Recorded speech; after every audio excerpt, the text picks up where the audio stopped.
como ya lo venía mencionando, el día de hoy vamos a desarrollar dos temas, el tema del sistema tegumentario y el tema del sistema digestivo, ¿ok?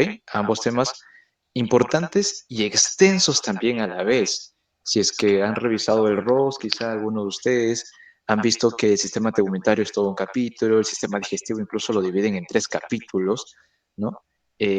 Vamos a cortar temas, obviamente, por temas de tiempo. Vamos a centrarnos quizá en la parte más importante y de esta manera puedan tener ustedes una base, ¿no? Entonces, lo que vamos a desarrollar hoy día es el sistema tegumentario a partir de el abordaje de las generalidades. Siempre empezamos con las generalidades, ¿no? Qué es de lo que estamos hablando, cuáles son las funciones, cómo se estructura de manera general, y luego ya nos vamos a lo específico. En este caso, el sistema tegumentario, vamos a ver eso, las generalidades. Luego vamos a hablar de la epidermis, las células epidérmicas, la dermis y los anexos cutáneos importantes.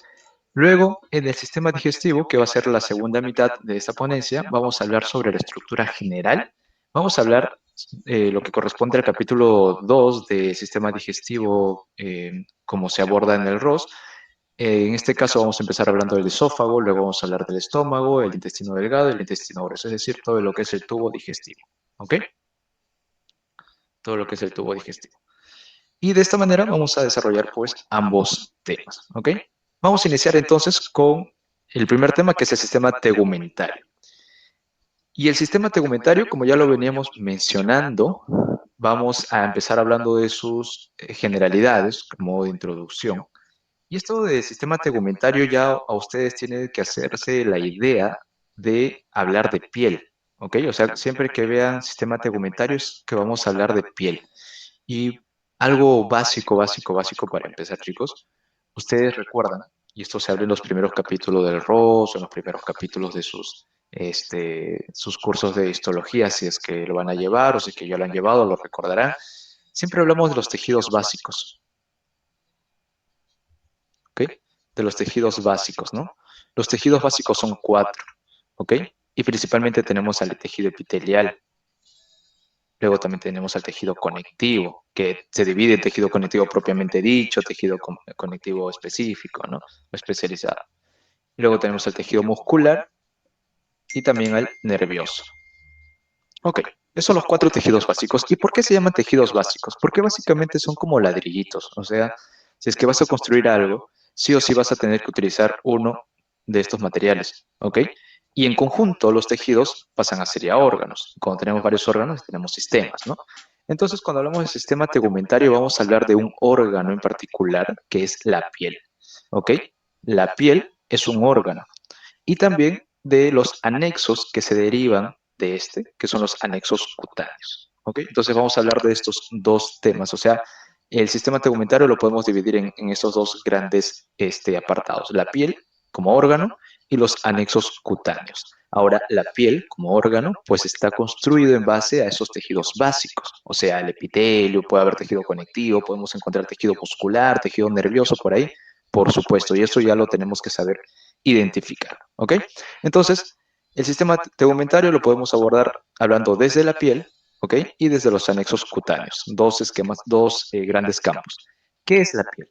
La piel, o también llamado tegumento o cutis, como lo van a ver en otros libros, el Garda, por ejemplo, dice que es el Jenner también te habla del cutis o tegumento, pero ya lo conocemos todos como piel. No confundan piel con tejido epitelial, ¿eh? No es lo mismo piel que tejido epitelial. ¿Ok? No confundan.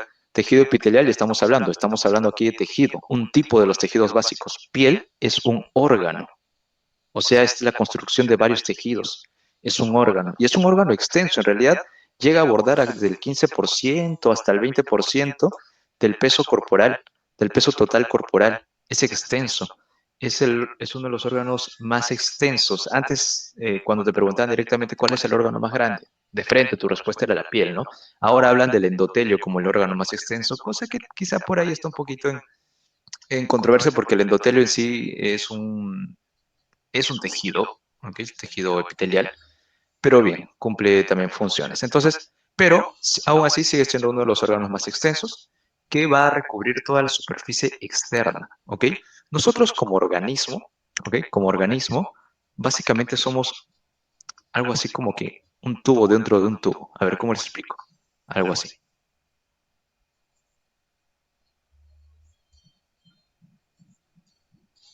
Ah, perdón, se me escapó por acá. Entonces, a ver, ojalá que salga bien esto de acá. Ah, perdón, discúlpenme el pulso. Ya. Es como si fuera un papel higiénico, ¿no? Ustedes saben que el papel higiénico pues tiene ahí adentro su conito, ¿no? De cartón. Y bien, entonces, como el papel higiénico, como el rollo de papel higiénico, tiene toda una superficie externa y por adentro tiene una superficie interna, ¿no?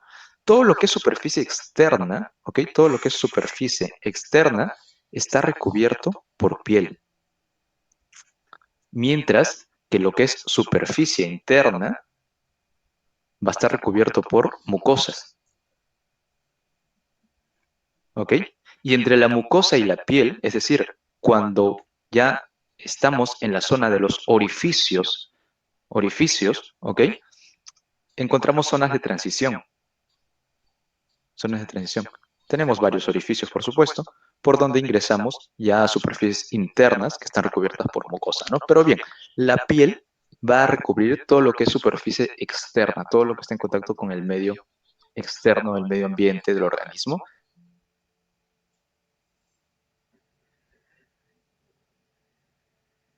Ya a partir de este dato podemos decir, ajá, si es que está recubriendo la superficie externa, es como una capa, es como una ropa, digamos así, que está cubriendo, ¿qué función creen que va a cumplir? Fácil, la primera función importante, la función de barrera, ¿ok? ¿Por qué? Porque es la barrera justamente que delimita entre la superficie, entre el medio exterior, el medio ambiente y el organismo, a partir de la superficie externa, ¿no? En la superficie interna ya serán las mucosas quienes cumplan esta función, pero particularmente aquí el sistema tegumentario, la piel, cumple esta función de protección tanto física, química o biológica, ¿ok? También cumple funciones como la de la homeostasis. ¿Qué es la homeostasis? La homeostasis, ustedes, si es que todavía no lo han visto, la homeostasis viene a ser el equilibrio, ¿ok? El equilibrio del medio interno. El medio interno, o sea, todo el componente extracelular, tiene que tener equilibrio. Y la piel ayuda en este equilibrio regulando, por ejemplo, la temperatura, ¿no? Regulando la pérdida de agua, evitando que se pierda agua principalmente. También cumple funciones endocrinas y de excreción. Endocrinas, bueno, con la producción y síntesis de hormonas, citocinas, factores de crecimiento, también participa en la metabolización de la vitamina D, ¿ok? En su formación. Y en la excreción a través de sus anexos como las glándulas sudoríparas, las sebáceas, las apocrinas, que ya las vamos a ver más adelante. También nos permite recibir información sensitiva e información inmunitaria, ¿ok? Estas funciones las vamos a ir viendo con los componentes que vayamos estudiando a continuación, pero recordar estas funciones importantes y la principal, la de barrera, ¿no? La de barrera importantísimo, ¿ok? Entonces, esa es la piel, el órgano que recubre toda la superficie externa. Por otro lado, también tenemos los anexos cutáneos. Los anexos cutáneos van a ser derivados epidérmicos, o también se conocen como faneras o anejos cutáneos, como por ejemplo tenemos la uña, el folículo piloso y su producto, el pelo, las glándulas sudoríparas y su producto, el sudor, ¿no? Las glándulas mamarias, que son glándulas también aquí modificadas, glándulas sebáceas, ¿ok? Y estos son los anexos cutáneos que tienen cada uno sus características, sus estructuras, que los vamos a ir viendo. ¿Por qué se llaman derivados epidérmicos? Porque muchos de ellos, incluso todos, derivan de una de las capas de la piel que se conoce como epidermis. Y ahí hemos hablado de capas. O sea que la piel como órgano, tiene una organización. La piel se va a dividir principalmente en dos capas, la epidermis y la dermis. Pero Víctor, tú has puesto aquí abajo uno que dice hipodermis. La hipodermis, algunos autores no lo consideran como parte de, de las capas de la piel, ¿ok? Algunos autores sí, el ROS lo considera, algunos autores no lo consideran, no es constante, a veces no es este tejido adiposo como dice aquí, a veces es otro componente, ¿ok?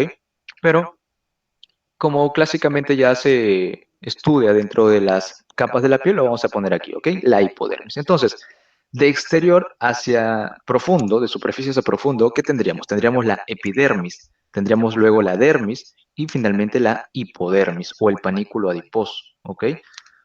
O la fascia subcutánea, como también se conoce en anatomía. La epidermis viene a ser la parte de la piel que corresponde al epitelio, plano, estratificado, queratinizado. Acuérdense ese nombre, ¿ah? Es un epitelio plano, estratificado, queratinizado, ¿ok? Es un tipo de epitelio de los tejidos básicos que habíamos comentado hace un momento. La dermis, en cambio, tiene otra configuración, tiene otra conformación, tejido conectivo, ¿ok?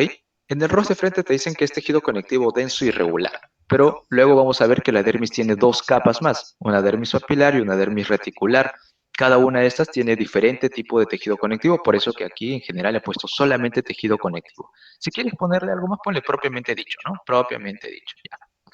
Y luego tenemos la hipodermis. La hipodermis está conformada por tejido adiposo, por eso que también algunos lo conocen como panículo adiposo, ¿ok? Adiposo. Y también tiene tejido conectivo laxo, ¿ok?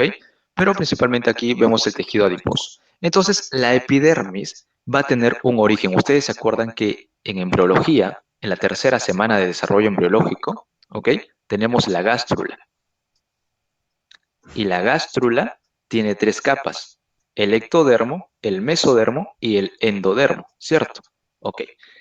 La epidermis tiene su origen en el ectodermo, ¿ok? Ectodermo. La dermis tiene su origen en el mesodermo. Y igualmente la hipodermis también tiene su origen en el mesodermo, ¿ok? La epidermis, ¿qué acción principal es la que vamos a estudiar? La queratinización. Acuérdate, es un epitelio plano estratificado queratinizado, se tiene que queratinizar. Por eso que su acción o un proceso importante que estudiamos aquí es la queratinización. Luego tenemos la dermis, cuya acción principal es la de sostén. No solamente sostén físico, también sostén nutricional, por ejemplo. ¿Por qué nutricional? Porque recordarás tú que los epitelios son avasculares o vasculares. Los epitelios son avasculares, tienen una membrana basal que no permite que ingresen vasos sanguíneos al epitelio. ¿Y cómo se nutre entonces? Pues fácil, debajo de un epitelio siempre tiene que haber algo que lo sostenga. Generalmente es tejido conectivo. Y en este caso de la piel se conoce a ese tejido conectivo con el nombre de dermis. Y la dermis va a generar este sostén nutricional y también físico a la epidermis. La hipodermis, por otro lado, como tiene tejido adiposo, ¿ok? Va a cumplir funciones como de protección, va a participar en el metabolismo energético, ¿ok? Las personas que viven en climas más fríos tendrán mayor panículo adiposo, ¿de acuerdo? Entonces, esos son conceptos importantes. Ahora, ustedes ven aquí al costado que dice clasificación. La piel en general se puede clasificar según su ubicación y el espesor en piel gruesa y piel fina. Aquí valga una aclaración. La piel, ya hemos visto, la piel tiene su epidermis, tiene su dermis y tiene su hipodermis. Todo esto es la piel. Ojo, ¿eh? Pero, cuando tú clasificas en piel gruesa y piel fina, yo sé que la piel es todo esto y debería ser todo esto o es grueso o fino, ¿no? Deberías preguntarte eso. Pero en realidad la clasificación va más por la epidermis. Por el grosor de la epidermis, nosotros clasificamos en gruesa y en fina, ¿ok? ¿Y por qué hago esa aclaración? Porque, por ejemplo, si nosotros vemos aquí, dice la piel gruesa está presente en palmas de las manos y las plantas de los pies, ¿ok? O sea, en las palmas de tus manos y en las plantas de tus pies, ahí encuentras piel gruesa, pero en el dorso de la espalda superior, ¿ok? En el dorso superior de la espalda, allá hay una piel como órgano, o sea, sumando la epidermis y la dermis, que es mucho más gruesa, incluso que las palmas y las plantas, pero no por eso es piel gruesa. ¿Por qué? Porque en ese caso su epidermis es fina, es delgada. Entonces, la clasificación no va tanto por el grosor de la piel como dice el nombre, sino más va por el grosor de la epidermis, ¿ok? Ojo con ese dato. Y también según su ubicación, ¿no? Porque ya lo mencionaba, la piel gruesa, ¿dónde vamos a encontrarla? En la palma de las manos y la planta de los pies. En cambio, la piel fina en el resto del cuerpo. Y si te preguntan dónde está la piel más fina, incluso en el párpado. En el párpado tenemos una piel finísima, ¿ok? Bien, entonces, El espesor más o menos varía de 1 milímetro para la piel gruesa, de la epidermis de nuevo, aclaramos eso, y 0,1 milímetros para la piel fina. La unión dermoepidérmica, o sea, entre la epidermis y la dermis, la unión va a ser ondulada e irregular en el caso de la piel gruesa. En cambio, va a ser fina, incluso hasta lineal en la piel fina. ¿Ok? El estrato granuloso, de repente ahorita todavía no estamos entendiendo a qué nos referimos con estrato granuloso, estrato lúcido, estrato córneo, ya lo vamos a ver más adelante, pero algo importante que tienen que tener en cuenta es que en la piel gruesa se observa un estrato particular, que es el estrato lúcido, que está ausente en la piel fina. Y luego lo demás varía en cuestión de número de capas celulares, ¿no? En el estrato granuloso tienes más capas celulares que en la piel fina.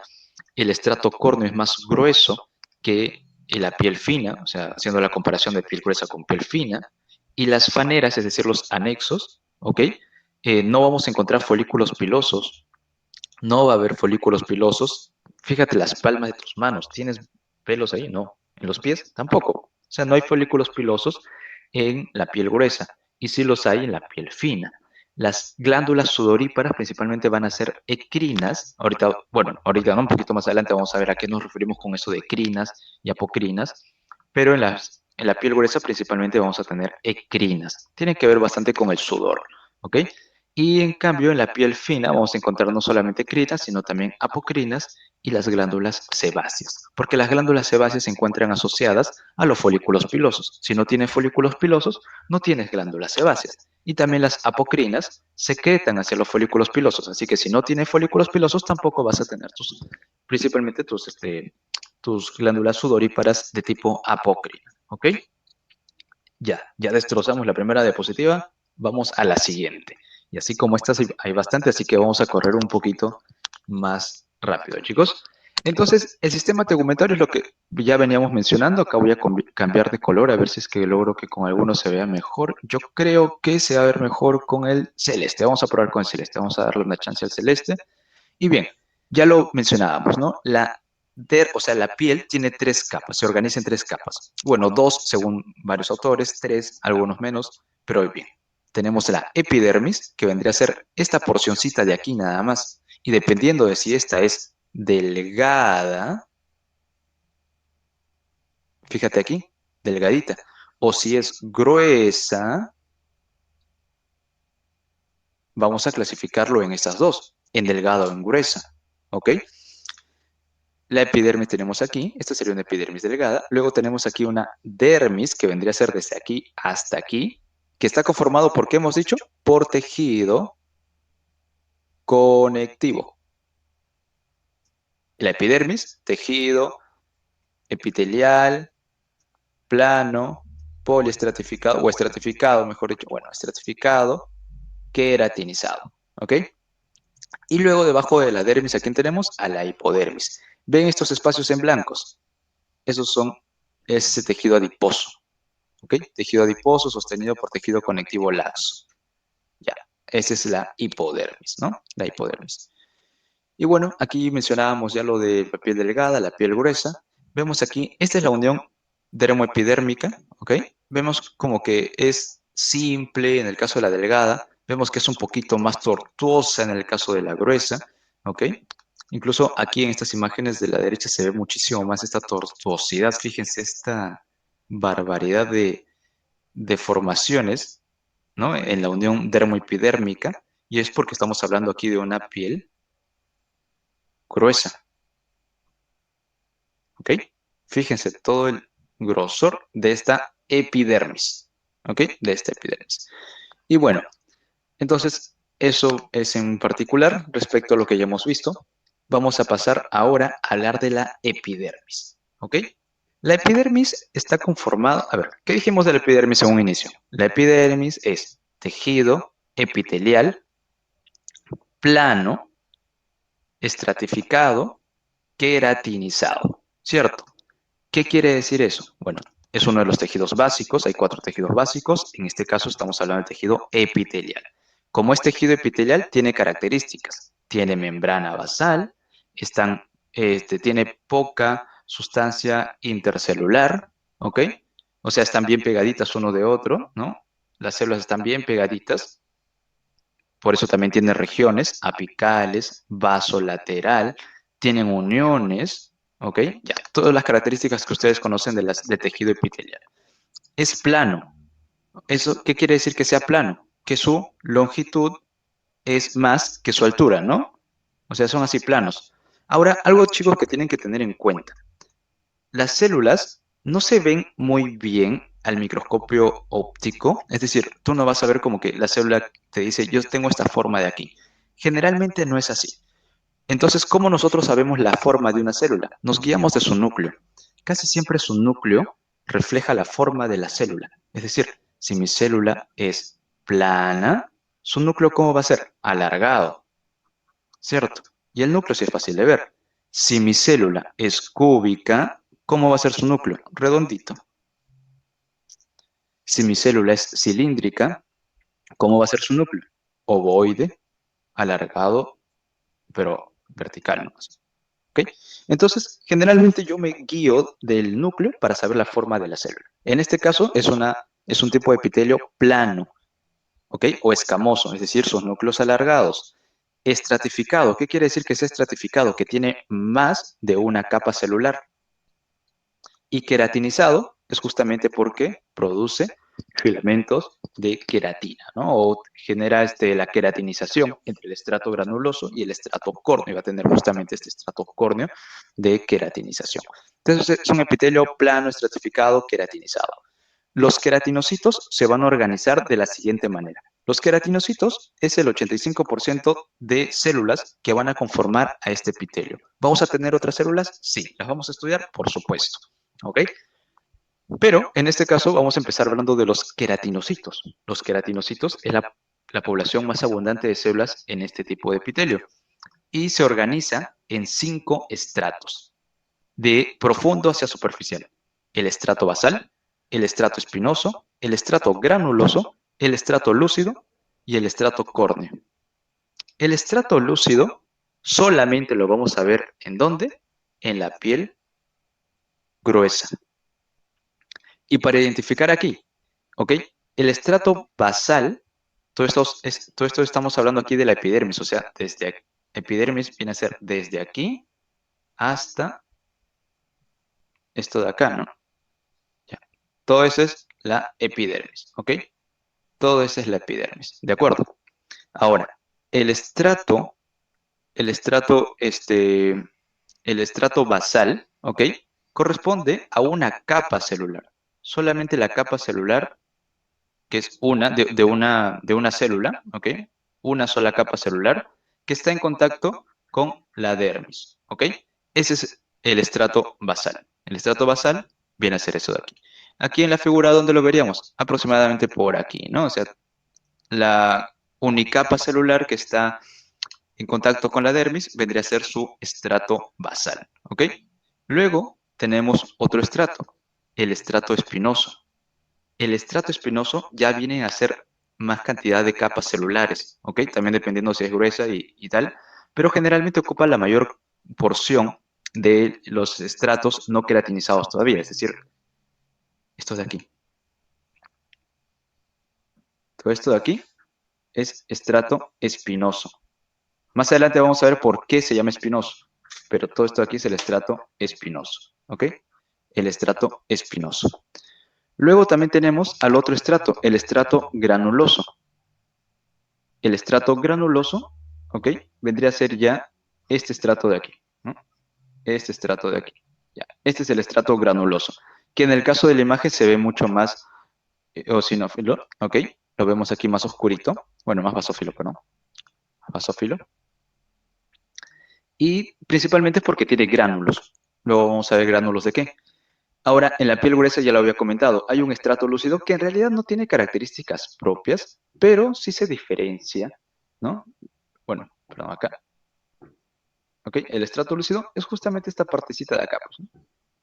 Ven aquí una parte mucho más refringente, ya el estrato lúcido. Y finalmente tenemos al otro estrato, que es el estrato córneo, ¿no? A ver qué color no he usado todavía, celeste, ya. Y el estrato córneo vendría a ser toda esta capa de células, bueno, de desechos celulares, porque fíjense aquí ya no vemos núcleos, y en este caso vendría a ser todo esto de acá, el estrato córneo. ¿ok? Y el estrato corto. Entonces tenemos estos 5 estratos de los cuales vamos a hablar uno por uno, ¿ok? Y obviamente por debajo tenemos a la dermis. Nunca te olvides de la dermis, tejido conectivo, bueno, de hilaxo y también denso. Entonces vamos a hablar de los estratos. Empezamos con el estrato basal. Ya les había dicho, el estrato basal es una sola capa de células. Estas células están bien pegaditas unas de otras. Por eso que vas a ver sus núcleos bien pegaditos. Fíjate los núcleos pegaditos, bien pegaditos, ¿cierto? Ya. Y son células que son cúbicas, incluso cilíndricas, pero bajas, ¿ok? Y entonces, dime por qué a esta epidermis, si aquí estamos viendo que son células cúbicas, ¿por qué esta epidermis está clasificada como un tejido epitelial plano? ¿Por qué? Si es que aquí yo estoy viendo células cúbicas. Lo que pasa es que acuérdate tú que un epitelio estratificado cuando tiene varias capas, ¿ok? Tiene varias capas, tú lo clasificas según la última capa. Y la última capa de la epidermis es plana, ¿ok?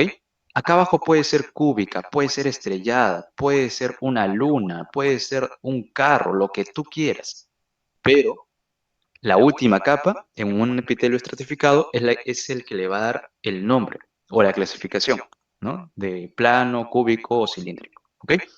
Entonces, no tiene nada que ver que acá abajo tengamos células cúbicas o cilíndricas bajas que están reposando sobre una membrana basal, porque claro, esta es la primera capa, ¿no? Ahora, la membrana basal, chicos, en un microscopio óptico, a menos que estés en tráquea, no se va a ver mucho, pero podemos suponer que está aquí.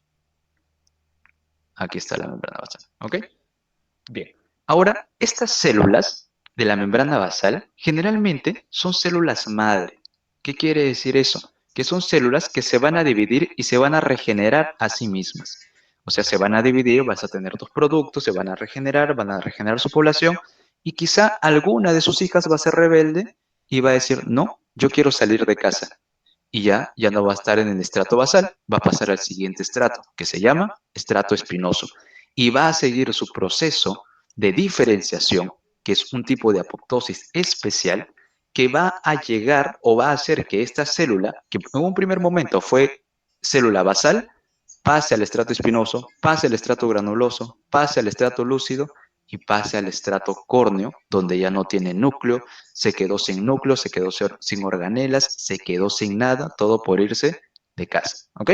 Entonces, eso es lo que pasa con estas células. Pero gana otras cosas. Ya vamos a ver qué otras cosas gana. No todo es tristeza.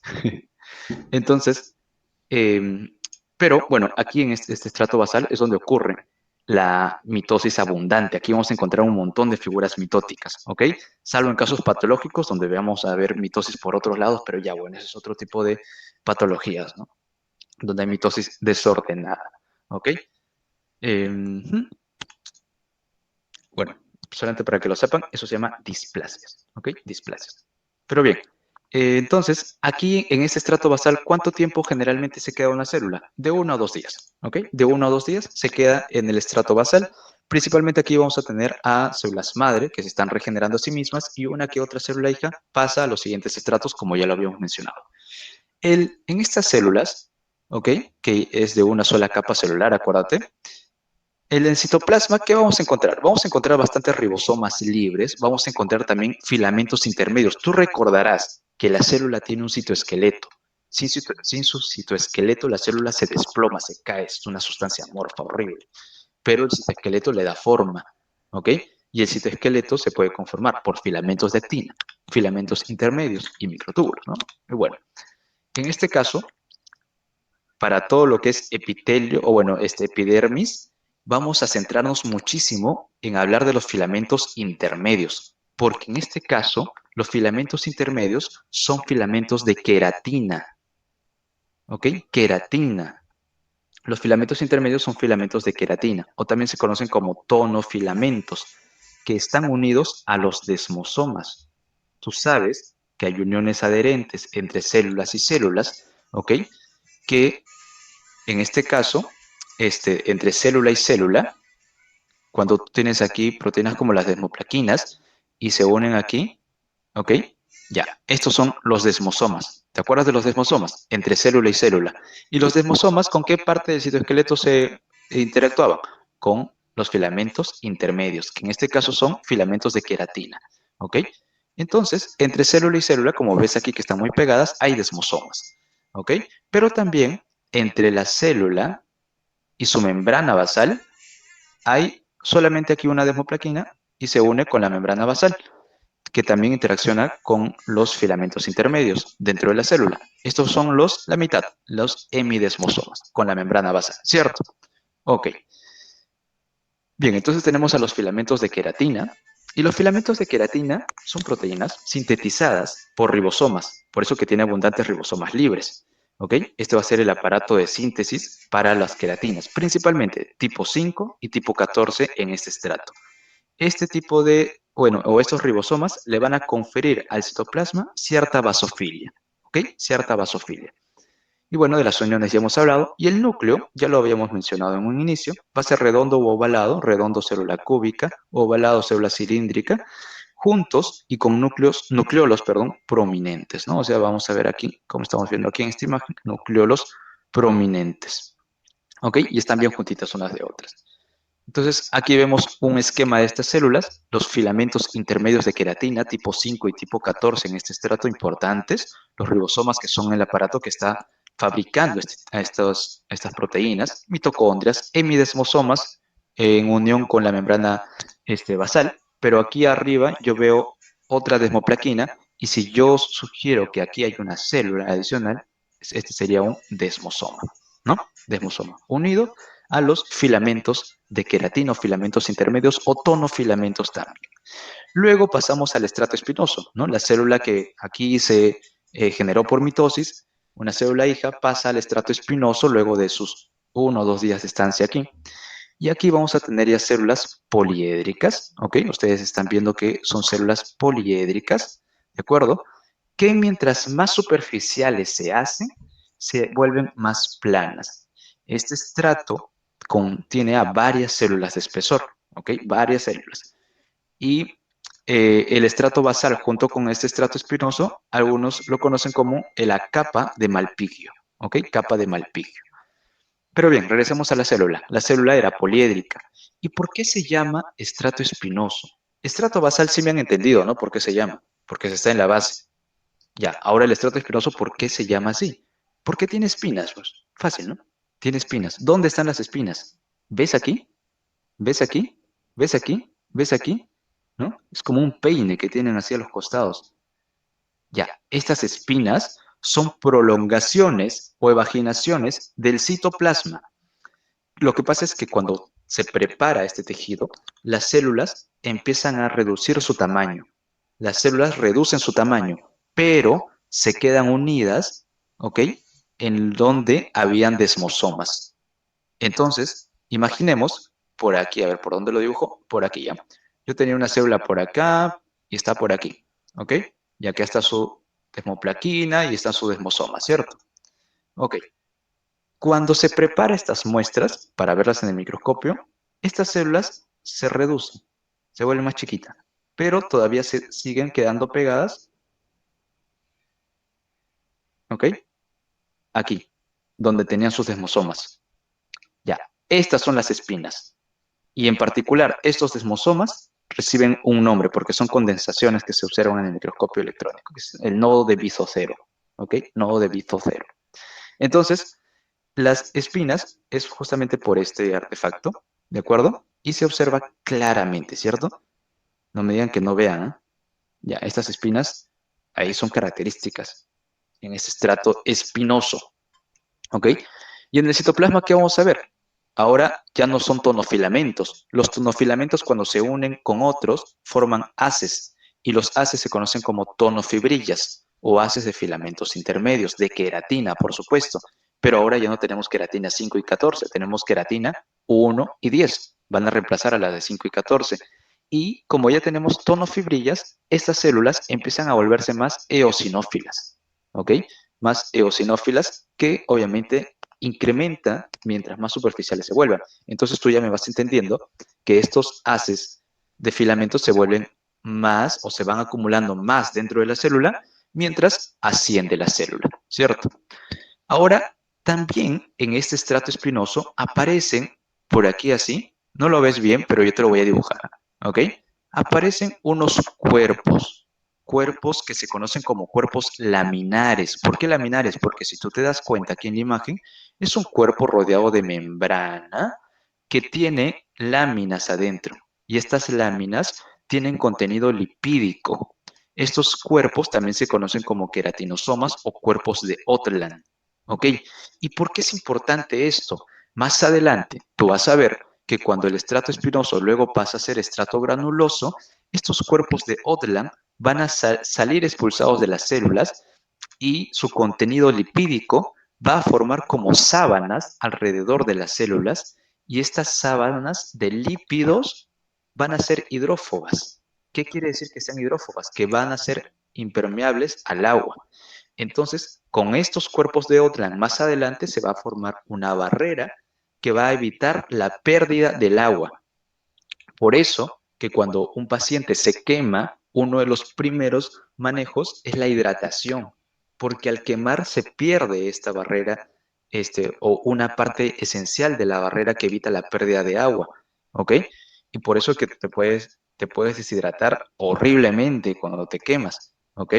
Porque tu piel tiene un componente que evita la pérdida del agua. ¿Te acuerdas que una de las funciones de la piel era la regulación del agua? ¿Ok? De la pérdida del agua. Es gracias a esto que no se pierde agua por la piel. ¿Ok? Gracias a esos cuerpos laminares que más adelante son expulsados de las células y forman unas sábanas, ¿ok? Así rodeando las células, que más adelante lo vamos a ver en un esquema, pero desde aquí ya se van produciendo, ¿no? Desde el estrato espinoso, los cuerpos laminares o también llamados queratinosomas o cuerpos de Otterland. Bien, ¿y el núcleo? ¿Qué puedo decir del núcleo? Bueno, los núcleos son ovoides o redondos, centrales, y obviamente se van aplanando mientras más se van a la superficie porque estas células poliédricas se van haciendo más planas cuando empiezan a ascender mucho más.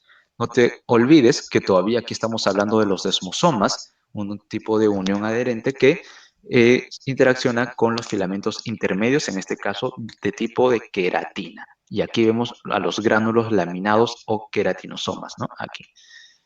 Bien. Ok. Entonces, pasamos ahora a los siguientes estratos. ¿Qué estrato viene después del espinoso? El estrato granuloso. Bueno, me había olvidado que haya puesto esta diapositiva, sorry.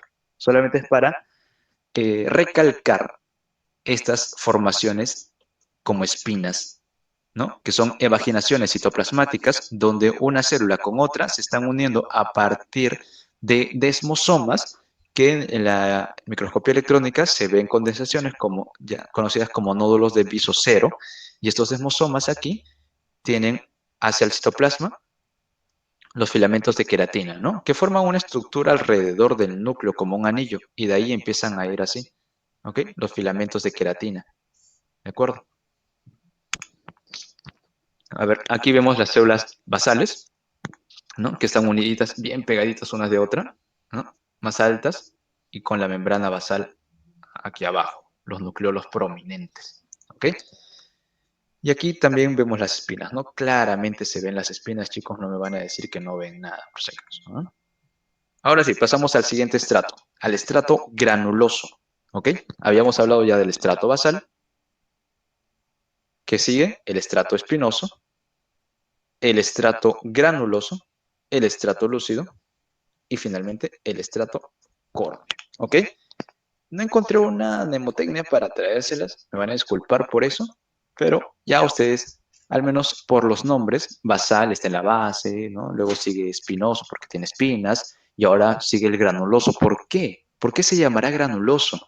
Porque aquí va a tener un gránulo importante, los gránulos de queratoyalina, que en realidad ya se empiezan a producir desde las capas superficiales del estrato anterior, es decir, desde el estrato espinoso. Pero en el estrato granuloso obviamente se van a ver mucho más. Y tú lo estás viendo aquí. No me digas que no. Aquí estás viendo muchos gránulos que le van a conferir este nombre a este estrato granuloso, porque tiene gránulos. Entonces va a ser la capa más superficial de la porción no queratinizada. Hasta ahorita no ha ocurrido la queratinización. Ojo, hasta el estrato granuloso todavía no hay queratinización. Se está llevando a cabo toda la maquinaria, etcétera, pero aguanta ahí, todavía no hay queratinización. Esta es la última capa o el último estrato que todavía no está queratinizado. Tiene de 2 a 5 células de espesor, dependiendo también si es piel gruesa o piel fina, ya lo sabes. Y las células ya van a estar aplanadas. Los queratinocitos van a estar aplanados. Es la capa más superficial.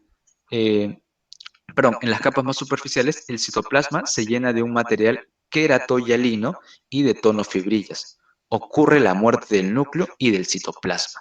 Yo te decía ya, desde el estrato basal empieza a ascender al estrato espinoso, al estrato granuloso, y en el proceso de queratinización, ¿qué es el proceso de queratinización? Es el proceso en el cual una célula pasa del estrato granuloso al estrato córneo.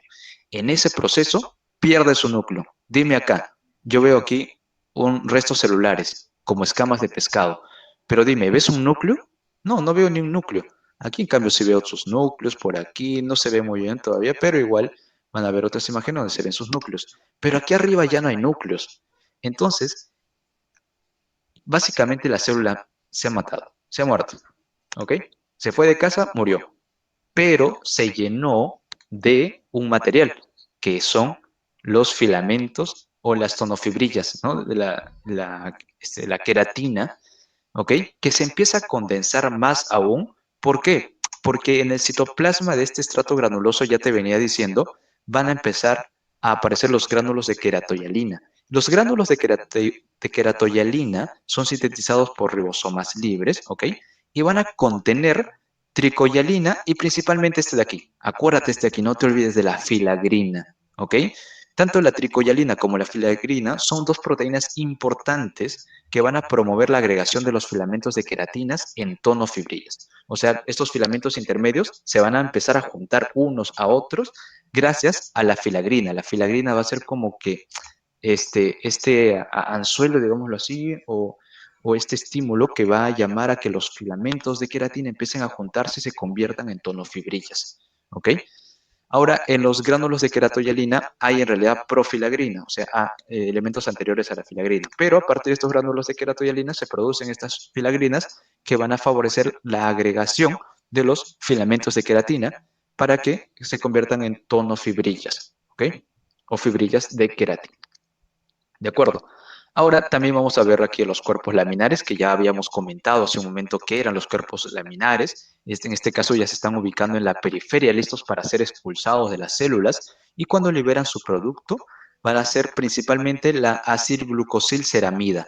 Ese es el producto como que importante o que se resalta más cuando se habla del contenido de los cuerpos laminares. Y este producto obviamente se libera hacia el espacio intercelular por exocitosis, tú ya sabes qué es la exocitosis, para formar una estructura multicapa, la sábana que te decía, que va a evitar que el agua se pierda por la piel.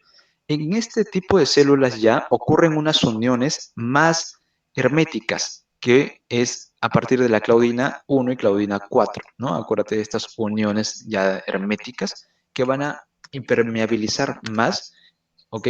Esta, de lo que haya fuera del estrato granuloso a lo que haya dentro, ¿no? O sea, para que pase por el estrato granuloso, ya lo va a tener más difícil porque tiene uniones herméticas. No solamente tiene los desmosomas, sino también ya tiene uniones herméticas a partir de la claudina 1, claudina 4. Ya tiene a estas estructuras extracelulares que se forman a partir de los cuerpos laminares. Ya se está formando aquí los filamentos de bueno, las tonofibrillas, mejor dicho, o sea, los haces, ¿no? Ya agregados con filagrina, lo cual ya empieza a, a darnos la idea de que se está generando una superbarrera, si se dan cuenta. Hay uniones entre células, hay capas para evitar la pérdida de agua, hay tonofibrillas y es más, incluso la membrana celular que va quedando se va reforzando con otras proteínas que la vuelven más gruesa y por lo tanto esta barrera se vuelve mucho más fuerte, ¿ok? Es justamente ya pasando al estrato lúcido y estrato córneo que ocurre el proceso de queratinización. Aquí las células escamosas ya están anucleadas y desecadas. En este proceso ocurre la apoptosis especializada, o sea, desde que el estrato basal hasta este estrato córneo ocurre una apoptosis especializada en la que se van a perder los núcleos y los orgánulos, ¿ok? Fíjate tú, estas células o pseudocélulas o lo que queda de las células, ¿qué es lo único que tiene? Lo único que tiene adentro es estos filamentos ya agregados con filagrina de queratina, ¿no? Se han agregado estos filamentos. ¿Ves orgánulos? No. ¿Ves núcleo? Tampoco. Se ha perdido todo. Y si te das cuenta aquí, estos son los cuerpos laminares que se están liberando por exocitosis y están formando estas sábanas, ¿ok? Que te decía hace un momento, ¿no? Bordeando todo aquí el espacio extracelular, tipo como que sellándolo, ¿ok? Así que no se deja nada aquí. Y es más, incluso ya desde que era estrato espinoso empieza a formarse este, otras proteínas que ahorita lo vamos a ver. Ajá. Y bueno, algo importante aquí. Ubicamos aquí la membrana plasmática. Por fuera de la membrana plasmática vamos a tener estos complejos de lípidos que ya mencionábamos, ¿ok? Que surgen a partir de los cuerpos laminares y por dentro de la membrana plasmática vamos a tener a los filamentos intermedios de queratina que se están agregando con filagrina. Y no solamente eso, sino también otras proteínas que van a engrosar toda esta membrana plasmática, ¿ok? Como la involucrina, por ejemplo. Y es justamente esto lo que quería enseñarles, ¿no? Aquí es todo el proceso de queratinización que surge a partir del estrato basal, ¿ok? ¿Se acuerdan de la queratina 5 y 14 que en el estrato espinoso es reemplazado por la queratina 1 y 10, ¿cierto? Aquí ya tenemos a los cuerpos laminares. Los cuerpos laminares en el estrato granuloso ya empiezan a aparecer los gránulos de queratoyalina que van a permitir la agregación de los filamentos de queratina gracias a la filagrina y por lo tanto ya en el siguiente estrato donde pierde su núcleo y pierde sus orgánulos, entonces el citoplasma se va a llenar de estos agregados. ¿Ven estos agregados? ¿Ven que por aquí al medio tiene así un haz y por alrededor tiene así? Ya, esa es la filagrina con los filamentos de queratina, ¿ok? Y ahora ven esta cosita anaranjada, y esta cosita anaranjada viene de la exocitosis de los cuerpos laminares, ¿ok? Los cuerpos laminares, como están viendo aquí, se van acumulando alrededor de las células y van formando esta capa que va a evitar la pérdida del agua. ¿Ok? Y no solamente eso, como les decía, sino que ya desde que ese estrato espinoso va a producir proteínas, principalmente tres, la involucrina, las proteínas pequeñas ricas en prolina y la loricrina, que van a engrosar la membrana, la membrana celular que queda de estas células. Entonces, por afuera vamos a tener a la capa de lípidos multilaminares, ¿ok? Que se unen a las involucrinas aquí, que engrosan la membrana basal, ¿de acuerdo? Y por dentro de la membrana basal, es decir, en el citoplasma, vamos a tener a los filamentos o al complejo queratina-filagrina, ¿no? Queratina-filagrina. Y además, ¿se acuerda que aparecen las uniones estrechas? Todo eso hace el componente de la barrera de permeabilidad epidérmica, ¿ok? Todos esos componentes. Ahora, la queratinización, para recalcar, es ese proceso que ocurre del cambio de estrato granuloso a estrato córneo. ¿Cuánto dura? De 2 a 6 horas aproximadamente. Ahora, estas uniones, acuérdate que aquí todavía tiene desmosomas, tiene uniones. Estos desmosomas principalmente, que son las uniones que adhieren de una célula a otra, se van a perder. Se van a perder dependiendo del pH, ¿ok? Dependiendo del pH se van a activar unas enzimas que van a degradar estas uniones y por lo tanto se van a soltar una de otra. Una célula de otra se va a ir soltando y por lo tanto va a ocurrir la descamación. Entonces, así como se producen hartas células aquí en el estrato basal para llegar a ser estrato córneo, en el estrato córneo se van a descamar. Se van a descamar y esto va a mantener un equilibrio entre la producción y la descamación. ¿Ok? Ahora, en la piel gruesa, este estrato basal es así. ¿Ok? En la piel gruesa es así. O sea, fíjate, es tremendo. Si esto yo lo estiro es largo. Por lo tanto, en la piel gruesa hay bastante estrato basal produciendo queratinocitos. Por lo tanto, se entiende que en estos estratos, en estas uniones dermoepidérmicas, que son así muy pronunciadas, la piel o la epidermis que le corresponde es la epidermis gruesa. ¿Ok? La epidermis gruesa. Ahora, de los compartimientos tienen sus duraciones. O sea, en el estrato basal ya habíamos mencionado, más o menos se queda ahí 1 o 2 días. En el estrato espinoso y estrato granuloso pasa 31 días. Y en el estrato córneo llega hasta 14 días, teniendo un total así de 47 días, desde el estrato basal hasta el estrato córneo. Es más o menos lo que dura todo este proceso de apoptosis especializada que habíamos mencionado. Muy bien, chicos, vamos a seguir. Está denso el tema, vamos a tratar de agilizarlo un poquito más, pero ya estamos casi ya terminando esta parte del sistema tegumentario, hablando de las últimas células que conforman también la epidermis. Había dicho que los queratinocitos conformaban casi el 85% de células de la epidermis, pero no son las únicas, por supuesto, por eso que son 85%. Hay otras células también. Están los melanocitos, están las células de Langerhans y están las células de Merkel. ¿Ok? Los melanocitos representan aproximadamente el 5% y es importante que tú recuerdes esto, que tiene un origen que no es ectodérmico. Bueno, sí es ectodérmico, ¿ya? Pero no es epidérmico. A ver, ¿a qué me refiero? El ectodermo, acuérdate por embriología, se convierte en ectodermo superficial y del ectodermo superficial vas a tener tú la epidermis. ¿Cierto? Pero también el ectodermo se convierte en neuroectodermo. Y acuérdate tú, el neuroectodermo tiene sus pliegues neurales, ¿ok?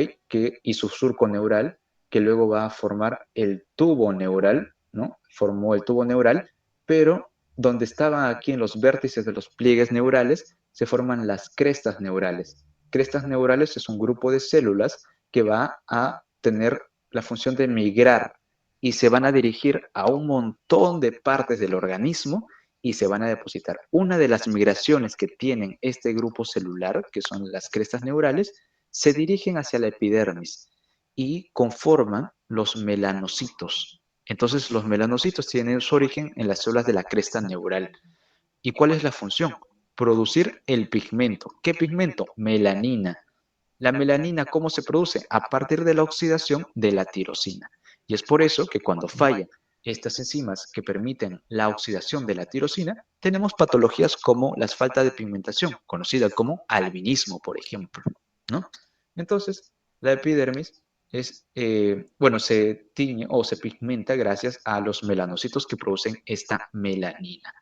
Y existe lo que se conoce como unidad melanoepidérmica, es decir, un melanocito unido a 36 queratinocitos. El melanocito puede con 36, no como tú. ¿Ok? Entonces, el melanocito agarra a 36 queratinocitos, es a los que los va a pigmentar. ¿Cómo los pigmenta? Fíjate tú aquí que primero produce lo que son los premelanosomas. ¿Ok? Los premelanosomas están aquí cerca de sus núcleos, cerca de su aparato, ¿ok? Y luego empiezan a madurar, se producen los melanosomas. Los melanosomas ya están casi donde están saliendo las evaginaciones o las proyecciones citoplasmáticas.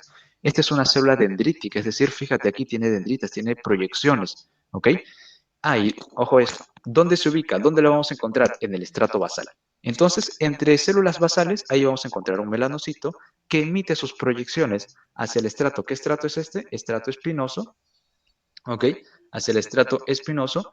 Y estas proyecciones van a contener ya en las partes finales, en los vértices, digamos así, a los melanosomas maduros.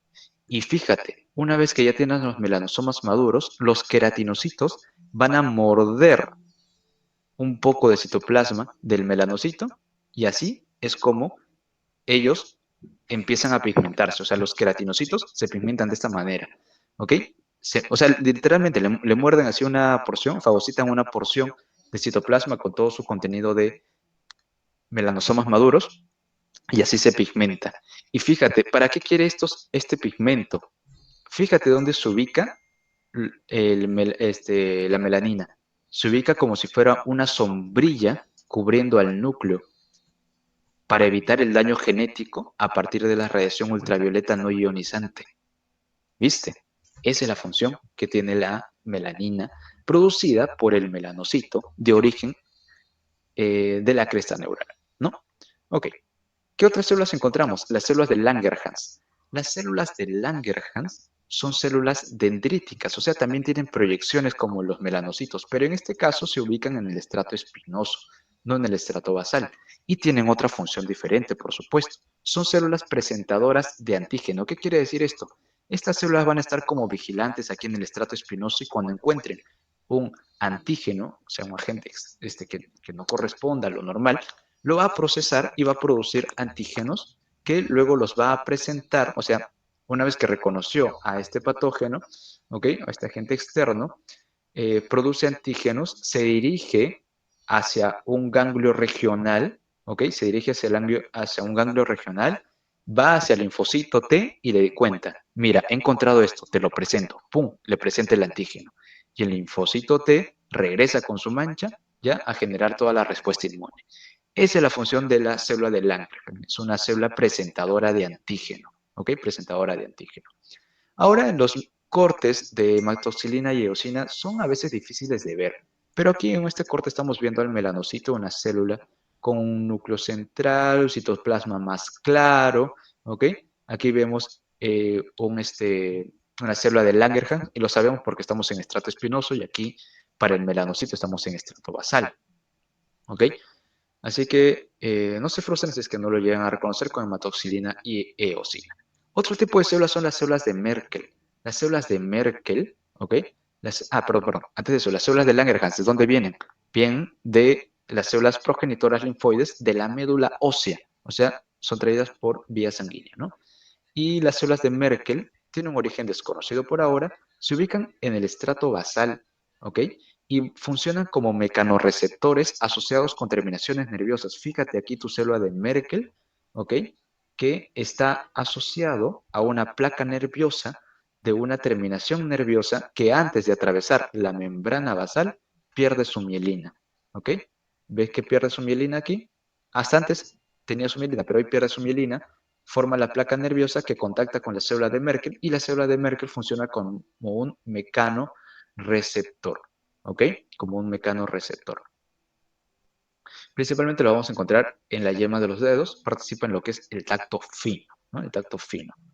Y bien, aquí vamos a ver lo que son los melanocitos. Vemos aquí los melanocitos dendríticos o prolongaciones dendríticas hacia el estrato espinoso, va a pigmentar, acuérdate que pigmenta. Aquí con técnicas de inmunistoquímica nos permite observar las células de Langerhans, ¿ok? Células de Langerhans, igual también dendríticas, están en el estrato espinoso, tienen sus prolongaciones, por eso son dendríticas, y las células de Merkel aquí, ¿ok? Pasamos ahora a la dermis. Se está haciendo extensa la clase ya. Vamos a correr un poquito más. La dermis. La dermis, acuérdate tú que había epidermis, dermis, ¿no? Ya, la dermis está debajo del epidermis, obvio. Pero entre la dermis y la epidermis tenemos a la unión dermoepidérmica, ¿ok? Esta unión dermoepidérmica de la cual he estado mencionando mucho desde hace rato es diferente si es que estamos hablando nosotros de piel delgada o piel gruesa. En la piel delgada es más simple, ¿ok? En cambio, la piel gruesa es mucho más pronunciada y tiene formaciones, va a tener formaciones. Es decir, de la epidermis van a salir lo que se conocen como crestas epidérmicas o crestas interpapilares, porque de la dermis, ¿ok? A ver, solamente para que quede claro. Ay, ya perdí mi... Aquí está. Ya, esto de acá, ay, perdón, quería, esto de acá, ya. Esto de acá es una cresta epidérmica, ¿no? Viene de la epidermis, todo aquí está la epidermis, ya. Esta es la cresta, esto de aquí es la cresta epidérmica. Y en cambio de la dermis salen las papilas dérmicas, ¿ok? Las papilas dérmicas. Entonces, una cresta epidérmica, ¿qué tipo de células contiene? Tiene a los queratinocitos, tiene epitelio, este plano estratificado queratinizado. En cambio, la papila dérmica va a tener al tejido que conforma la dermis, es decir, al tejido conectivo, ¿ok? Entonces, esa es la diferencia entre cresta epidérmica, perdón, aquí vamos a poner rojito, cresta epidérmica y papila dérmica, ¿cierto? Ok. Ahora, a ver, entre las papilas y las crestas se van a formar surcos y proyecciones que a ver, si es que son más pronunciadas, estaríamos hablando de piel gruesa. Estamos hablando de piel gruesa, ¿dónde nos encontramos? En la palma de las manos y en la planta de los pies, ¿cierto? Entonces, en estas zonas es donde tanto las crestas epidérmicas como las papilas dérmicas forman lo que conocemos como las huellas dactilares, ¿ok? Las papilas y las crestas pronunciadas en la piel gruesa, es decir, en la palma de las manos y la planta de los pies, conforman a las huellas dactilares, ¿ok? Ahora, entre esta epidermis y la dermis también van a haber uniones adherentes, con la membrana basal principalmente. Entonces, el hemidesmosoma va a ser esta unión que ya hemos visto anteriormente, que interactúa con los filamentos intermedios y solo tiene una desmoplaquina ahí. Pero también vamos a ver las adhesiones focales que se unen mediante o se unen con los filamentos ya de actina, no los de queratina, sino los de actina, ¿cierto? Ok. Ahora, en el caso de la dermis, tiene dos tipos, la dermis papilar y la dermis reticular. La dermis papilar va a ser esta de aquí, hasta aquí más o menos, ¿ok? La que está justamente conformando las papilas dérmicas, por eso se llama dermis papilar. En cambio, la dermis reticular ya va a ser de aquí hasta la hipodermis. Cada una tiene un diferente tipo de tejido conjuntivo. La dermis papilar tiene un tejido conjuntivo laxo. Tú te acordarás que el tejido conectivo laxo es aquel tejido conectivo donde hay más células que fibras, a diferencia de la dermis reticular, donde ya va a existir un tejido conjuntivo denso, donde hay más fibras que células, ¿ok? Y las fibras principalmente van a ser colágeno tipo 1 en la dermis reticular. También van a existir fibras elásticas. En cambio, en la dermis papilar vamos a tener a los colágenos tipo 1, 3, 5, que de acuerdo a la edad, o sea, mientras avanza la edad, va disminuyendo estos tipos de colágeno y se incrementa la proporción de colágeno tipo 3 versus 1. Las fibras elásticas en este caso son más filiformes, están organizadas en redes irregulares. Existen, como ustedes ven ahí, vasos, ¿ok? Hay un plexo vascular subpapilar, que son vasos pequeños y capilares abundantes en la dermis papilar, y en el caso de la dermis reticular, también existe un plexo profundo de vasos más grandes y más escasos, ¿ok? En la dermis reticular vamos a encontrar nosotros a los anexos como los folículos pilosos, las glándulas sebáceas, sudoríparas, también vamos a encontrar nervios y el plexo que ya mencionábamos hace un momento, ¿cierto? Ahora, estas fibras de colágeno de la dermis reticular, ¿ok? Junto con sus fibras elásticas, ustedes ven aquí que dice que es irregular, pero no es tan irregular, o sea, sí es irregular en el sentido de que no es ordenadito, ¿ya? No es ordenadito, como podría ser una aponeurosis, un ligamento o un tendón, sino que es desordenado, ¿ok? Pero aún en ese desorden, tiene su orden. Y es que a ver, ¿por qué se distribuye de esta manera? La distribución tiene que ver mucho con las líneas de tensión, ¿ok? De acuerdo a la tensión que soporta la piel, a las direcciones de tensión que soporta la piel, tiene estas fibras, ¿ok? O la dirección de estas fibras. Y cuando nosotros dibujamos en el cuerpo en general cómo van esas líneas de tensión, se dibujan lo que se conocen como las líneas de Langerhans, ¿ok? Las líneas de Langer. Entonces, el orden de las fibras de colágeno y elásticas forman estas líneas de tensión que son las líneas de Langer. Y estas líneas de Langer, cuando tú haces una disección por ahí o haces con el bisturí, ¿ok? Realizas una disección, las cicatrices que se generan, si es que sigues las líneas de Langer, no son tan pronunciadas como si es que no las siguieras, ¿ok? ¿Por qué? Porque estás siguiendo las fuerzas de tensión. Bien, ahora aquí vemos ya en las imágenes, vemos esta unión dermoepidérmica de una piel gruesa, ¿ok? Vemos que es bastante pronunciada, tiene aquí ramificaciones, ¿ok? Estos islotes de aquí que ustedes ven aquí son las papilas dérmicas, ¿ok? Que, o sea, a ver, de repente este de aquí iba así, ¿ok? Pero, no lo sé, quizá iba de esta manera y cuando se cortó, ¿no? Solamente se ve esta porción de acá y esta porción de acá, ¿no? Que es esto de aquí y esto de aquí. Entonces, tengan en cuenta eso. No es que estén así como que flotando libremente, no. Vienen desde la dermis, solamente que por los cortes, pues se generan estas islas, ¿no? Y aquí tenemos ya la dermis papilar, ¿ok? La dermis papilar, que es tejido conectivo laxo. Y la dermis reticular, que vemos ahí las fibras desordenadas, pero al fin y al cabo son fibras, que viene a ser tejido conectivo denso y regular, ¿no? Y aquí vemos también como son las uniones dermoepidérmicas con las crestas y las papilas, ¿ok? Vemos el tejido conectivo laxo en las papilas o en la dermis papilar y ven estas fibras de aquí, que ya nos dice que estamos en tejido conectivo denso, irregular, lo cual nos configura que estamos en la porción de la dermis reticular, ¿ok? Bien, vamos a continuar. La piel tiene receptores sensoriales, ¿ok? Receptores sensoriales. Tiene muchos receptores sensoriales. Uno de ellos ya habíamos mencionado, que son las células de Merkel, que funcionan como tacto fino y también detectan la vibración, donde se ubicaban en el estrato basal, principalmente en las yemas de los dedos, donde hay tacto fino.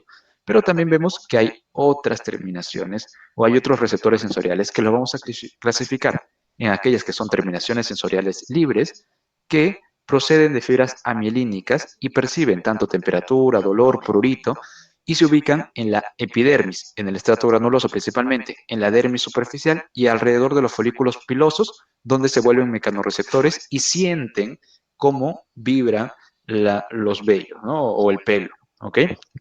Que obviamente está muchísimo más desarrollado en los animales, pero en este caso también, pues uno percibe de cierta manera. Luego tenemos a los que conforman corpúsculos sensoriales, que pueden ser no capsulados, como en el caso de las células de Merkel, no tenían cápsula, o los capsulados, que son los famosos corpúsculos de Batter-Pacini, los corpúsculos de Meissner, corpúsculos de Krauss, corpúsculos de Ruffini. Cada uno con su estructura diferente aquí, que ya les dejaré la diapositiva para que ustedes puedan revisarlo con mayor detalle, pero al menos llevarnos a casa que los corpúsculos de Batter-Pacini funcionan a partir de los estímulos de presión profunda y vibración, donde se encuentran en la dermis profunda, en la hipodermis, ¿ok? Ustedes están viendo aquí, este es el corpúsculo de Batter-Pacini, ¿no? Están entre la hipodermis, en la dermis profunda. El corpúsculo de Meissner es más cilíndrico, tiene sus axones de esta manera, generando como si fuera un ovillo de lana, ¿ok? Que va a detectar estímulos de baja frecuencia, es decir, el tacto grueso. Los vamos a encontrar en la dermis papilar, fíjate aquí, dermis papilar, ahí están los corpúsculos de Meissner. El corpúsculo de Krauss se asocia mucho al estímulo del frío, se encuentra principalmente la dermis reticular, ¿ok? Aquí está, este de aquí es. Y el corpúsculo de Ruffini, algunos lo asocian bastante con el calor, pero principalmente también con el estiramiento y torsión. Los fibras colágeno se introducen a estos corpúsculos y entonces cuando hay tensión de estas fibras de colágeno, el corpúsculo de Ruffini lo detecta y por eso que detecta el estiramiento y la torsión. ¿Dónde se encuentra? En la dermis reticular, obviamente, donde hay más fibras colágeno. Ahora sí, vamos ya finalizando esta parte de tejido tegumentario con los folículos pilosos y su producto que es el pelo, ¿no? Folículo piloso y su producto que es el pelo. Y luego también tenemos, vamos a ver las glándulas sebáceas y las glándulas sudoríparas, ¿ok? El folículo piloso, generalmente esto se conoce como unidad pilosebácea. ¿Por qué unidad pilosebácea? Porque no solamente tenemos al folículo piloso, que es esta estructura de aquí, que tiene el pelo, obviamente, sino que también ustedes ven que está unido a una glándula sebácea. Entonces también se conoce esto, o se conoce principalmente como unidad pilosebácea, ¿ok? Tiene otras estructuras añadidas como el músculo erector del pelo, un tipo de músculo liso que permite la erección del pelo. Y como ustedes están dando cuenta, como se une a la dermis aquí, cuando genera esta contracción, no solamente erecta el pelo, sino que también aquí produce como que un hoyito, lo cual hoyito con hoyito termina siendo lo que se conoce como piel de gallina, ¿ok? Entonces, eso es gracias a este músculo, el músculo erector del pelo, un tipo de músculo liso. El folículo piloso tiene 4 regiones. El infundíbulo, que va desde este orificio, ¿ok? Hasta más o menos donde desemboca la glándula sebácea. O sea, esto de aquí es el infundíbulo. El istmo iría más o menos desde la glándula sebácea, ¿ok? Desde su porción de la glándula sebácea, hacia más o menos donde se inserta el músculo erector del pelo. Ese es el istmo. La protuberancia folicular es un engrosamiento, ¿ok? Es un engrosamiento cerca de la inserción del músculo erector del pelo, donde tiene células, bastantes células, muy importantes, ¿ok? Esta es la protuberancia folicular. Más o menos también en esta ubicación es donde encontramos, ¿se acuerdan de las terminaciones libres que mencionábamos que funcionan como mecanorreceptores en el pelo? Ya, aquí se inserta. Y finalmente tenemos el segmento inferior, debajo de la protuberancia folicular, un segmento inferior que en el caso de los folículos en crecimiento tienen una prolongación aquí, ¿ok? O una dilatación, que es el bulbo, ¿no? El bulbo del folículo terminal, ¿ok? El bulbo del folículo terminal. Entonces, aquí quiero resaltar algo. Primero, la papila dérmica, ¿ok? ¿Se acuerdan de papila dérmica? Claro, lo vimos en las uniones dermoepidérmicas, pero aquí estamos hablando de folículo piloso. ¿Qué pasó? Es fácil. Fíjense aquí cómo este estrato basal sigue al folículo piloso. Lo sigue, lo sigue, lo sigue, lo sigue. Y por lo tanto, es como que esto de acá, en realidad, estaba acá arriba. Y por eso que la papila dérmica también la encontramos aquí. ¿Ok? A la papila dérmica, que obviamente tiene sus capilares, su plexo. Ya, la papila epidérmica. Tiene, obviamente está conformado por tejido conjuntivo, bueno, tejido conjuntivo laxo, porque estamos hablando aquí de una dermis reticular, perdón, dermis papilar, ¿cierto? Ok. Entonces, aquí, en la protuberancia folicular. En la protuberancia folicular hay células que o se pueden dirigir, están en constante mitosis, son como células madre, que se pueden dirigir hacia las células que conforman el acino de la glándula sebácea, o en todo caso se pueden dirigir hacia aquí abajo, conformando las células pilosas matriciales, que son este grupo celular, ¿no? Que viene aquí de la protuberancia folicular, y a partir de estas células pilosas matriciales se generan dos capas, la vaina radicular interna y el tallo del pelo. La vaina radicular externa en realidad es una invaginación de la epidermis. Ya te decía aquí, la invaginación de la epidermis, ¿no? ¿Se invagina? Ya. Y esto es lo que conforma la vaina radicular externa. Entonces aquí tú vas a tener epitelio, plano, estratificado, ya. Lo que ya tú sabes, la epidermis. Pero ya la vaina radicular interna que surge a partir de estas células pilosas matriciales, ¿ok? Tiene tres capas, ¿de acuerdo? De afuera hacia adentro tiene la capa de Henle, a la capa de Huxley y a la cutícula de la vaina interna, ¿ok? Son cortas en realidad, son pequeñas, no son grandes. Cuando veamos así en corte, no son tan extensas. Y luego pasamos a la otra estructura que forman estas células pilosas matriciales, que es el tallo del pelo o el pelo propiamente, que de adentro hacia afuera tiene una médula que en realidad se ve más en los pelos gruesos, que es una parte central con células queratinizadas con queratina blanda. Luego tenemos a la corteza, que es una capa ya más grande, representa el 80% de esta capa, de esta estructura, y tiene las células corticales llenas de queratina dura. Y finalmente la cutícula del pelo, que no te confundas con la cutícula de la vaina interna. Esta es otra cutícula, que son varias capas de células planas superpuestas que obviamente están en contacto con la otra cutícula, pero forman como si fueran escamitas de pescado, ¿ok? Y acuérdate del músculo erector del pelo que te había mencionado, que son bandas de músculo liso que están asociados a un folículo piloso y que se contraen para elevar o erectar el pelo en respuesta al frío o a estímulos simpáticos, ¿ok? Estímulos simpáticos. Ahora, aquí es lo que te decía, ¿no? Tenemos aquí a la corteza, ¿ok? A la corteza y a toda la estructura del pelo. Aquí, ¿te acuerdas de la papila dérmica? Ya, esta es la papila dérmica. Y aquí están todas las células matriciales formando tanto la vaina interna como el pelo, ¿cierto? La vaina interna como el pelo. Aquí vemos igual a la papila del bulbo piloso, esta es la papila dérmica. Todo esto de aquí, este ensanchamiento es el bulbo piloso, ya, esta es la papila dérmica. De la vaina externa o de la protuberancia, ¿te acuerdas que venían células que formaban esta matriz extracelular? Perdón, esta matriz o estas células matriciales, y estas células matriciales van a formar tanto la vaina radicular interna como ya la estructura del pelo, que tiene tres estructuras, la médula, la corteza y la cutícula, siendo la corteza la región más gruesa, ¿no? La región más gruesa. Y la vaina radicular externa, que es la invaginación de la epidermis, ¿cierto? ¿Ok? Entonces, aquí, ¿qué estamos identificando? Aquí, lo que es la letra A viene a ser el pelo. La B va a ser la cutícula del pelo, ¿ok? La cutícula del pelo es toda esta parte de aquí. Entonces, la A es el pelo que principalmente tiene a su componente más abundante, que viene a ser la corteza, ¿no? La corteza. Luego, esto de C, D y E, ¿ok? C, D y E van a ser, o principalmente hasta aquí esta D, van a ser los componentes de la vaina interna. Acuérdate de la capa de Huxley y la capa de Henle, ¿ok?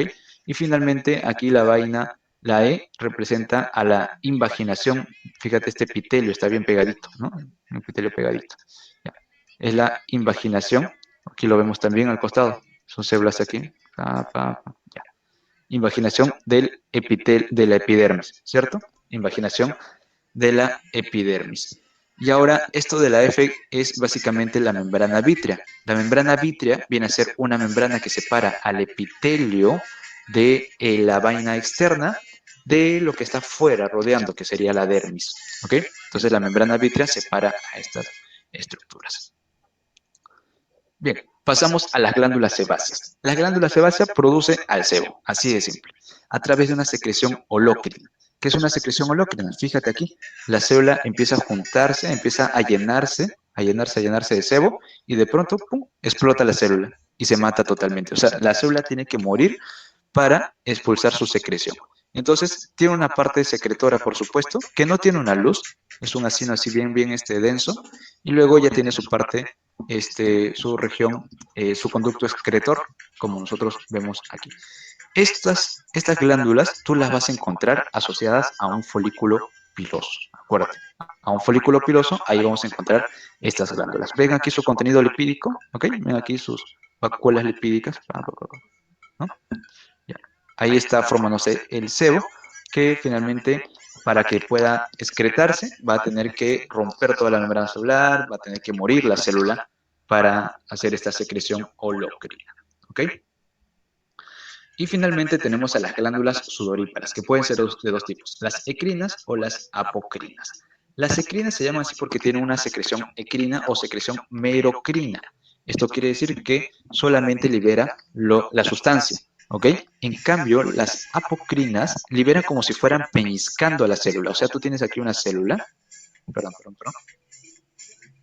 Tienes una célula, y para que libere aquí su producto, tiene que como que sacar con peñiscos de célula, es decir, como que con pequeñas porciones de membrana celular, así, ¿ya? Así sale su secreción, es secreción apocrina, ¿ok? ¿Dónde las vamos a encontrar? A las ecrinas. Están en toda la superficie del cuerpo, excepto en labios, en lechos unguiales, en el glande, en el clítoris y en labios menores. Y hay más en las palmas, en las plantas, en la axila, en la frente, en la tórax, en el tórax, perdón, zonas donde tú sudas. Entonces, la función principal va a ser la producción del sudor acuoso, o sea, la termorregulación. Cuando se trata de termorregulación, principalmente tú empiezas sudando por la frente, el cuero cabelludo, luego ya te diriges hacia las palmas, hacia el tórax, la axila. Pero cuando sudas, no por termorregulación, sino por un componente emocional, es al revés. Empiezas por las palmas y las plantas, las axilas, y finalmente ya te vas a la frente, a la cara, a todo el cuero cabelludo. ¿Ok? La estructura corresponde tanto, tiene un segmento secretor como un segmento canalicular. El segmento secretor tiene tres tipos de células: las células oscuras, las células basales y las células mioepiteliales. Una célula mioepitelial viene a ser una célula capaz de contraerse y permitir exprimir, por así decirlo, la parte secretora. Luego tiene un segmento canalicular que es que está conformado por aquí el conducto excretor, que son dos capas cúbicas, o sea, de células cúbicas, así, ¿ok? Células cúbicas. Ya, ese es el conducto excretor. Bueno, o sea, obviamente por aquí también tenemos otra. Ya, esta luz, ¿ok? Es el conducto excretor, ¿ok? Una célula, pero un epitelio estratificado cúbico, ¿ok? Es uno de los pocos lugares donde hay epitelio estratificado cúbico. Y hay una parte, como ustedes saben, que va a excretar, tiene que atravesar la epidermis. Cuando atraviesa la epidermis se conoce como cuando atraviesa la epidermis se conoce como acrosiringio. Y cuando solamente está en la dermis, este conducto se conoce como siringeras. ¿Ok? En la apócrinas, estas las vamos a encontrar principalmente en la axila, en la areola, el pezón. Su función principalmente es la de producción de una secreción viscosa. Tiene que ver mucho con las feromonas, por eso que están en las axilas, las areolas, el pezón. Las glándulas mamarias son células apócrinas modificadas también. Y también las encontramos en las glándulas ceruminosas del conducto auditivo externo, las que producen el cerumen, y las glándulas apócrinas de las pestañas, también conocidas como glándulas de Moll. También acuérdate que en las pestañas, en los párpados, hay otras glándulas, las glándulas de Moll y de Seyss, perdón, las de Meibomio y las de Seyss, que son glándulas sebáceas, ¿ok? Estas glándulas sebáceas, particularmente las de Seyss y Meibomio, que están en el párpado, no tienen que asociarse a un folículo piloso para excretar, son excepciones, ¿ok? Y bueno, regresando aquí a las apócrinas, su segmento secretor tiene una luz más amplia, tiene un epitelio más simple, ya no tiene esta distribución de 3 células, tiene un citoplasma más eosinófilo y la región apical tiene estas yemitas que te decía, estas protrusiones vesiculosas. Su segmento canalicular es también un epitelio cúbico estratificado y conduce a las secreciones. No cambia la secreción a diferencia del segmento canalicular de una glándula endocrina que sí cambia, modifica la secreción producida por el segmento secretor. Aquí solamente drena en el folículo piloso principalmente. Entonces las apocrinas están principalmente relacionadas con folículos pilosos, mientras que las ecrinas no están relacionadas con folículos pilosos, son independientes. Y aquí tú ves estas imágenes de células o de glándulas sudoríparas ecrinas, ¿ok? Las glándulas ecrinas. ¿Te acuerdas que te dije que había 3 tipos de células claras, las células oscuras y las células mioepiteliales para la excreción, digamos así, o el apretujón que podamos dar a esta parte? ¿Ok? Y las células, las glándulas apocrinas, ¿te acuerdas que te dije de las luces más anchas, ¿no? Las luces son más anchas, ¿ok? Las luces son más anchas y aquí vemos estas protrusiones que te decía, estas protrusiones aquí, ¿ok? Aquí me gustaría que podamos reconocer, por ejemplo, este tipo de glándula sería una glándula sebácea, ¿no? Asociada a un folículo piloso. Vemos que la parte secretora no tiene una luz, las células aquí se están reventando para ir hacia su conducto excretor. Por este lado vemos glándulas apocrinas. ¿Por qué apocrinas? Fíjate, la luz son más anchas. En cambio, a diferencia de estas glándulas de aquí, que son glándulas ecrinas.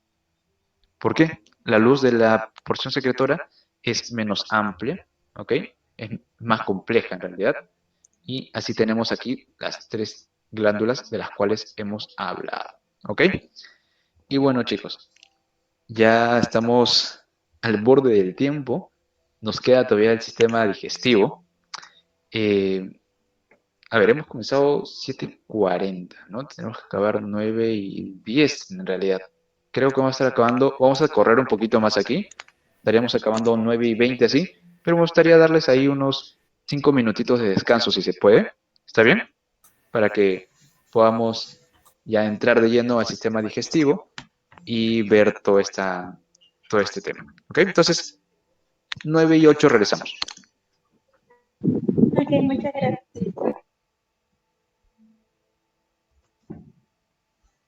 Ya les había comentado que el sistema digestivo en realidad es bastante extenso para el desarrollo. Hay 3 capítulos que lo abordan en el ROS. Aquí no vamos a entrar en lo que se aborda en el capítulo 2, que es propiamente el tubo digestivo.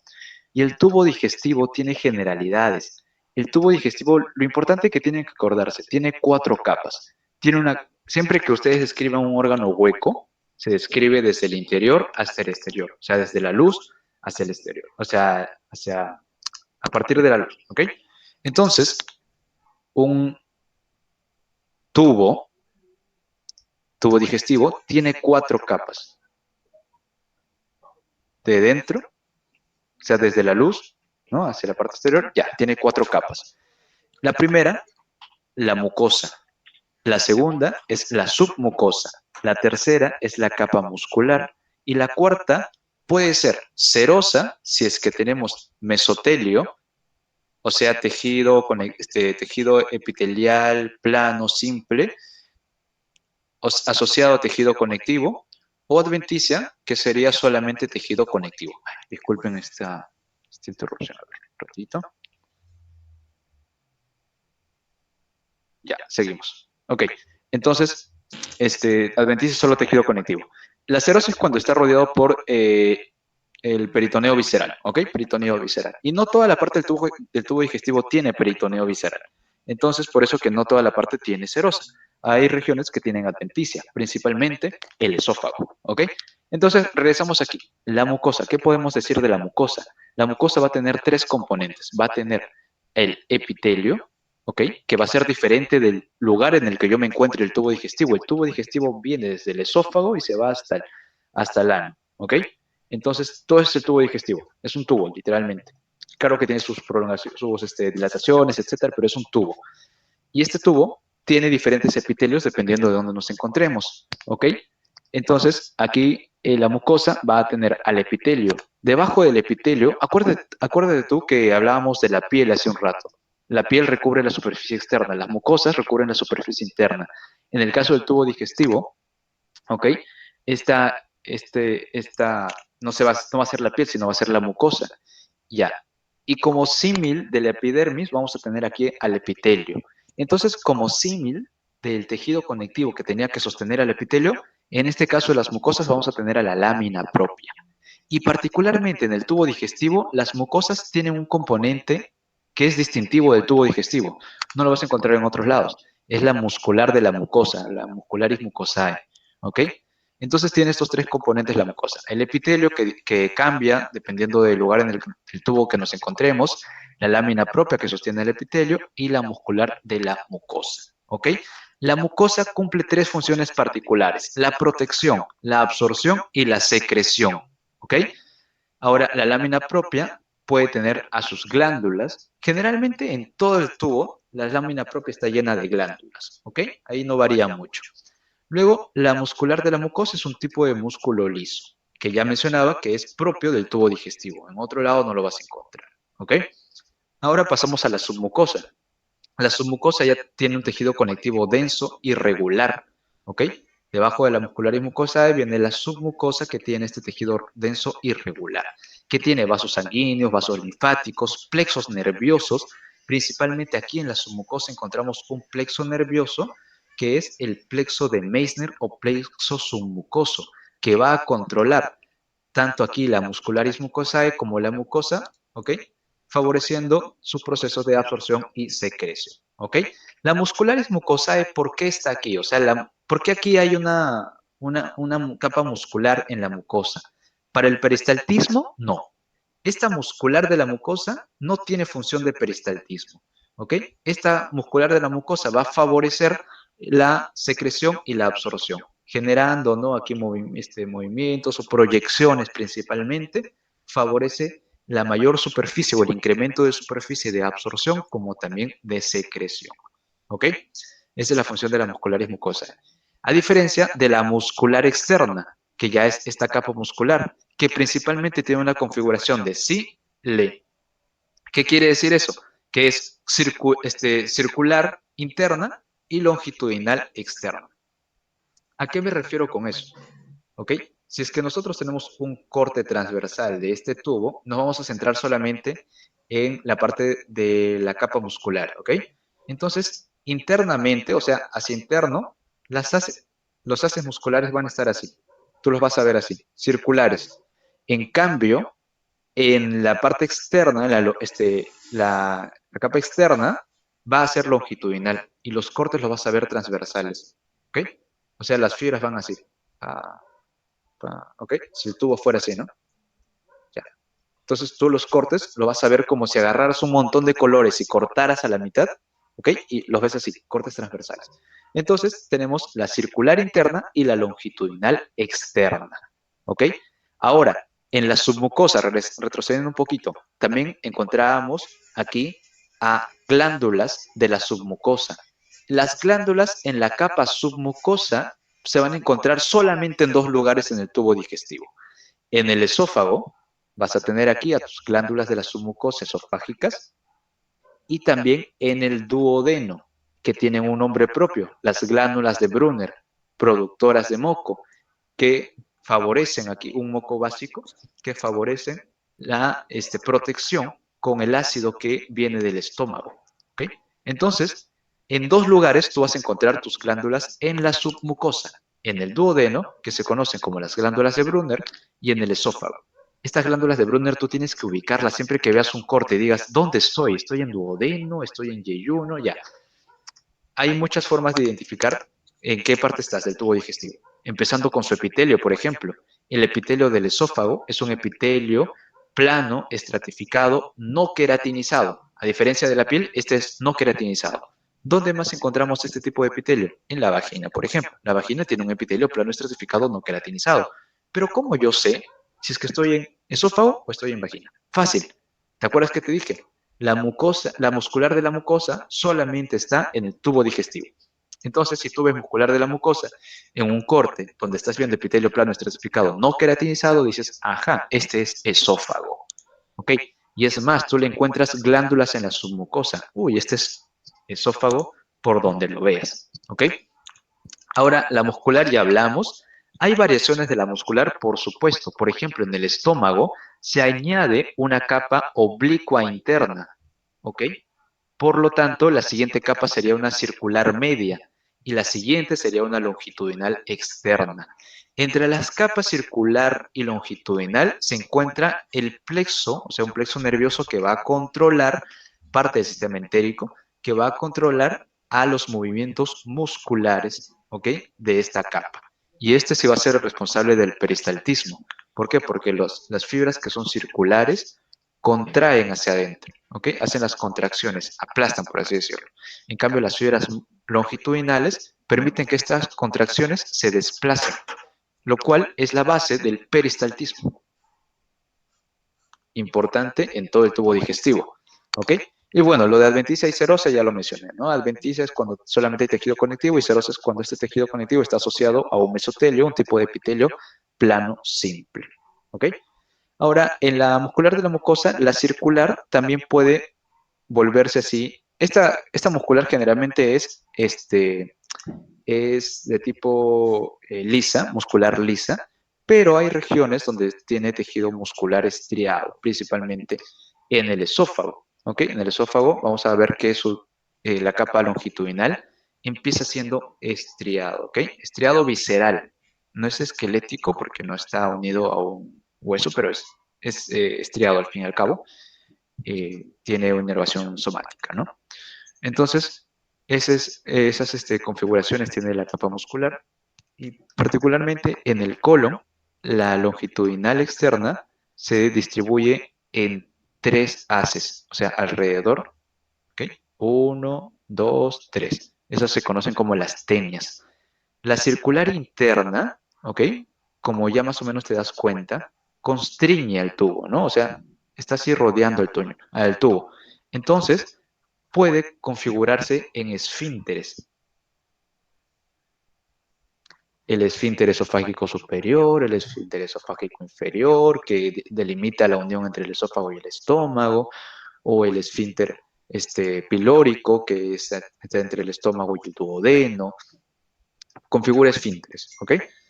Y algo más a ver que nos estemos olvidando de aquí. Claro, por ejemplo, en la lámina propia vamos a encontrar al tejido linfoide asociado a mucosa, ¿no?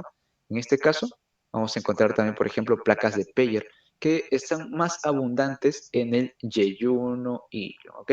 En el ilium principalmente. En el ilium vamos a encontrar a las placas de Peyer, que son conjuntos ahí de tejido linfoide en la lámina propia. ¿Ok? Entonces, creo que hasta ahí ya abarcamos todo lo que es la, la estructura general del tubo digestivo. Ahora vamos a hablar propiamente del esófago, luego del estómago, del intestino delgado e intestino grueso. El esófago, a ver, tiene la misma estructura, chicos. Mucosa, submucosa, muscular y en este caso el esófago alrededor principalmente tiene adventicia.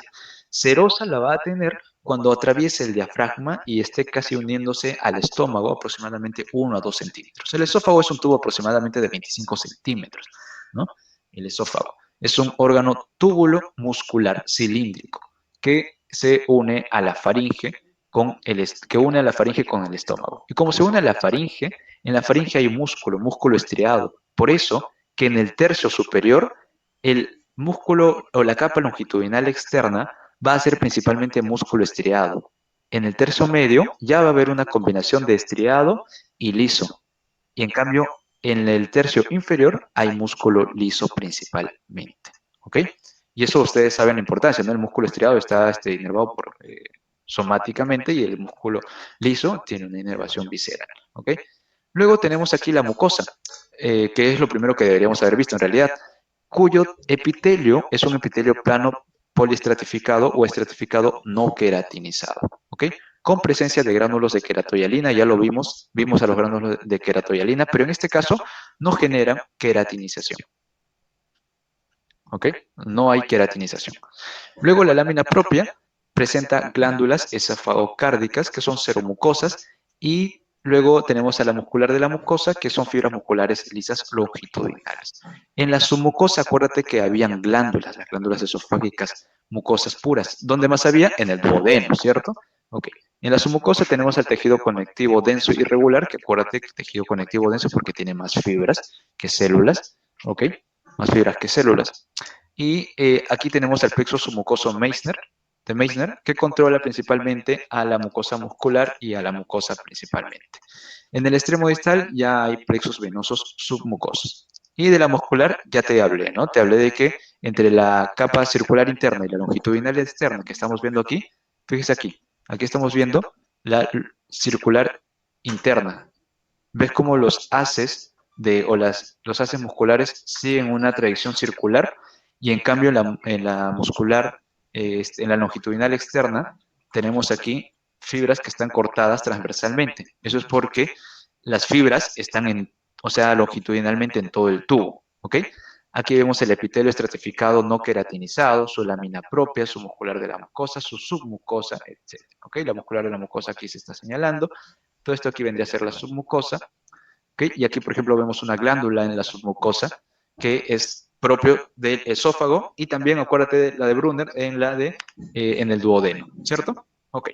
Aquí vemos esta glándula submucosa, una glándula submucosa que produce moco, básicamente. Vemos en su conducto es bien ancho de estas glándulas y tiene un contenido aquí mucoide, ¿ok? Mucoide, que incluso puede llegar a generar quistes, ¿ok? Quistes. Aquí tenemos la mucosa con el epitelio plano estratificado no queratinizado, epitelio plano estratificado no queratinizado, la muscular de la mucosa, aquí las fibras musculares, la muscular externa con su cile, acuérdate el cile, ¿no? La circular interna. Aquí al menos solamente se ve circular interna al parecer. La longitudinal externa debe estar acá más abajo, si es que se proyecta la imagen. ¿Ok? Ahora, el esófago tiene este tipo de epitelio plano estratificado no queratinizado como protector, ¿ok? Como protector de un posible, bueno, como protector principalmente, protector del alimento, ¿ok? El alimento pasa por aquí y este epitelio plano estratificado no queratinizado lo protege. En el estómago hay otro tipo de epitelio que lo protege del ácido, pero cuando el ácido del estómago, o sea, regresa, por así decirlo, o pasa al esófago, que no es lo normal, ¿ok? El tejido epitelial tiene que cambiar, y ese cambio de tejido epitelial se conoce como metaplasia, pasando de un epitelio plano estratificado no queratinizado cuando hay reflujo gastroesofágico a un epitelio cilíndrico simple, ¿ok? A un epitelio cilíndrico simple mucosecretor, que es el epitelio del estómago. Entonces, esa es una metaplasia. Sucede en respuesta a un prolongado reflujo gastroesofágico y predispone la formación de adenocarcinomas, ¿ok? Pasamos al estómago. El estómago histológicamente se divide en tres porciones, dependiendo de sus glándulas, ¿ok? Las glándulas que pueden ser fúngicas, perdón, pueden ser pilóricas o cárdicas, ¿no? Entonces, aquí en la mucosa vamos a tener el tejido que es, perdón, que es el tejido, es un tejido, es un epitelio monoestratificado cilíndrico, ¿ok? Mucosecretor, ¿ok? Principalmente mucosecretor, con criptas gástricas. La superficie interna tiene pliegues gástricos, como ven aquí ustedes, en los rubos, y la lámina propia tiene las fibras reticulares. Pero vamos aquí, las glándulas que se forman a partir de este epitelio del mucoso, ¿ok? Se forman glándulas eh, hacia la lámina propia, y estas glándulas pueden ser las glándulas cardiales, que están ubicadas obviamente en el cardias, que es el orificio que rodea o la parte que rodea al orificio esofágico distal, o sea, cuando el esófago se conecta con el estómago, esa parte que rodea a este orificio tiene glándulas cardiales que principalmente están llenas de células mucosecretoras, ¿ok? Células mucosecretoras, como ustedes ven aquí, blanquitas, o sea, pálidas por el contenido mucoso, ¿ok? Son células mucosecretoras. Este tipo de glándulas son glándulas que son tubulares, pero también ramificadas, ¿ok? O sea, vienen así y pum, de pronto tienen unas ramificaciones que en estos casos se ven con estos cortes de aquí, ¿ok? Entonces, las glándulas cardiales son glándulas tubulares tortuosas ramificadas. Y simples porque solamente tienen un conducto, o sea, una fosita gástrica, que es por donde drena, ¿ok? Vierten secreciones, principalmente mucosas, por un solo conducto. Por eso es una glándula simple, ¿ok? Aquí las vemos, las glándulas cardiales, ¿ok? Cardiales. Bien. Ahora pasamos a las otras glándulas, las que abundan, las glándulas, las gástricas, ¿ok? Las glándulas gástricas ya tienen no solamente células mucosecretoras, sino tienen varios tipos de células. Y estas son importantes, ¿por qué? Porque, por ejemplo, aquí tenemos a las células, bueno, aquí vamos a ubicarnos, ¿ya? Hay una porción donde tienen esta parte de acá, que es la foviola, que es donde va a drenar, esta no es la glándula todavía, y a partir de aquí ya tenemos la glándula, ¿ok? La glándula. Y hay una zona en la cual tenemos a las células madre. Las células madre van a ser células, como se acuerdan del folículo que tenía una protuberancia, ya, aquí lo mismo va a pasar con las células madre. Estas células madre van a producir células que pueden dirigirse hacia arriba o hacia abajo, ¿ok? Es decir, hacia la glándula o hacia la foviola. La foviola principalmente va a tener células mucosas superficiales, por eso es un epitelio mucosecretor, ¿ok? Células mucosas superficiales que producen moco que va a ser un mecanismo protector, no solamente para el ácido, sino también para muchas otras cosas. Y aquí tenemos a las células mucosas superficiales, ¿ok? Luego ya propiamente la glándula tenemos a las mucosas del cuello, que son también como las mucosas superficiales, pero producen mucos aquí. Y luego tenemos a las parietales. Las células parietales en la técnica hematocilina y eosina se van a ver más eosinófilas, ¿ok? Las parietales son eosinófilas y las principales son basófilas, ¿ok? Las parietales, importantísimo chicos, o también llamados oxínticas, sintetizan el ácido clorhídrico, ¿ok? Y el factor intrínseco que va a permitir la absorción de la vitamina B, ¿no? La B12. Luego también tenemos a las principales. Las principales o llamadas simógenas van a producir al pepsinógeno, la lipasa y la renina gástrica. El pepsinógeno principalmente, ¿no? Como degradador de las proteínas. ¿Ok? También tenemos a otras células, las células enteroendocrinas y las células madre, que principalmente están en el cuello de la glándula, aquí, que van a producir tanto células que se dirigen hacia la foviola como hacia las que se dirigen hacia el cuerpo. ¿Ok? Hacia el cuerpo. Y bueno, aquí vemos a las células, aquí tenemos a las células parietales, estas eosinófilas de aquí, parietales, ¿no? Con su núcleo central aquí, células parietales. Estas de aquí, más basófilas, son las células principales, secretoras de pepsinógeno, ¿ok? Pepsinógeno. Y aquí tenemos, esta parte es la zona del cuello, ¿ok? La zona del cuello.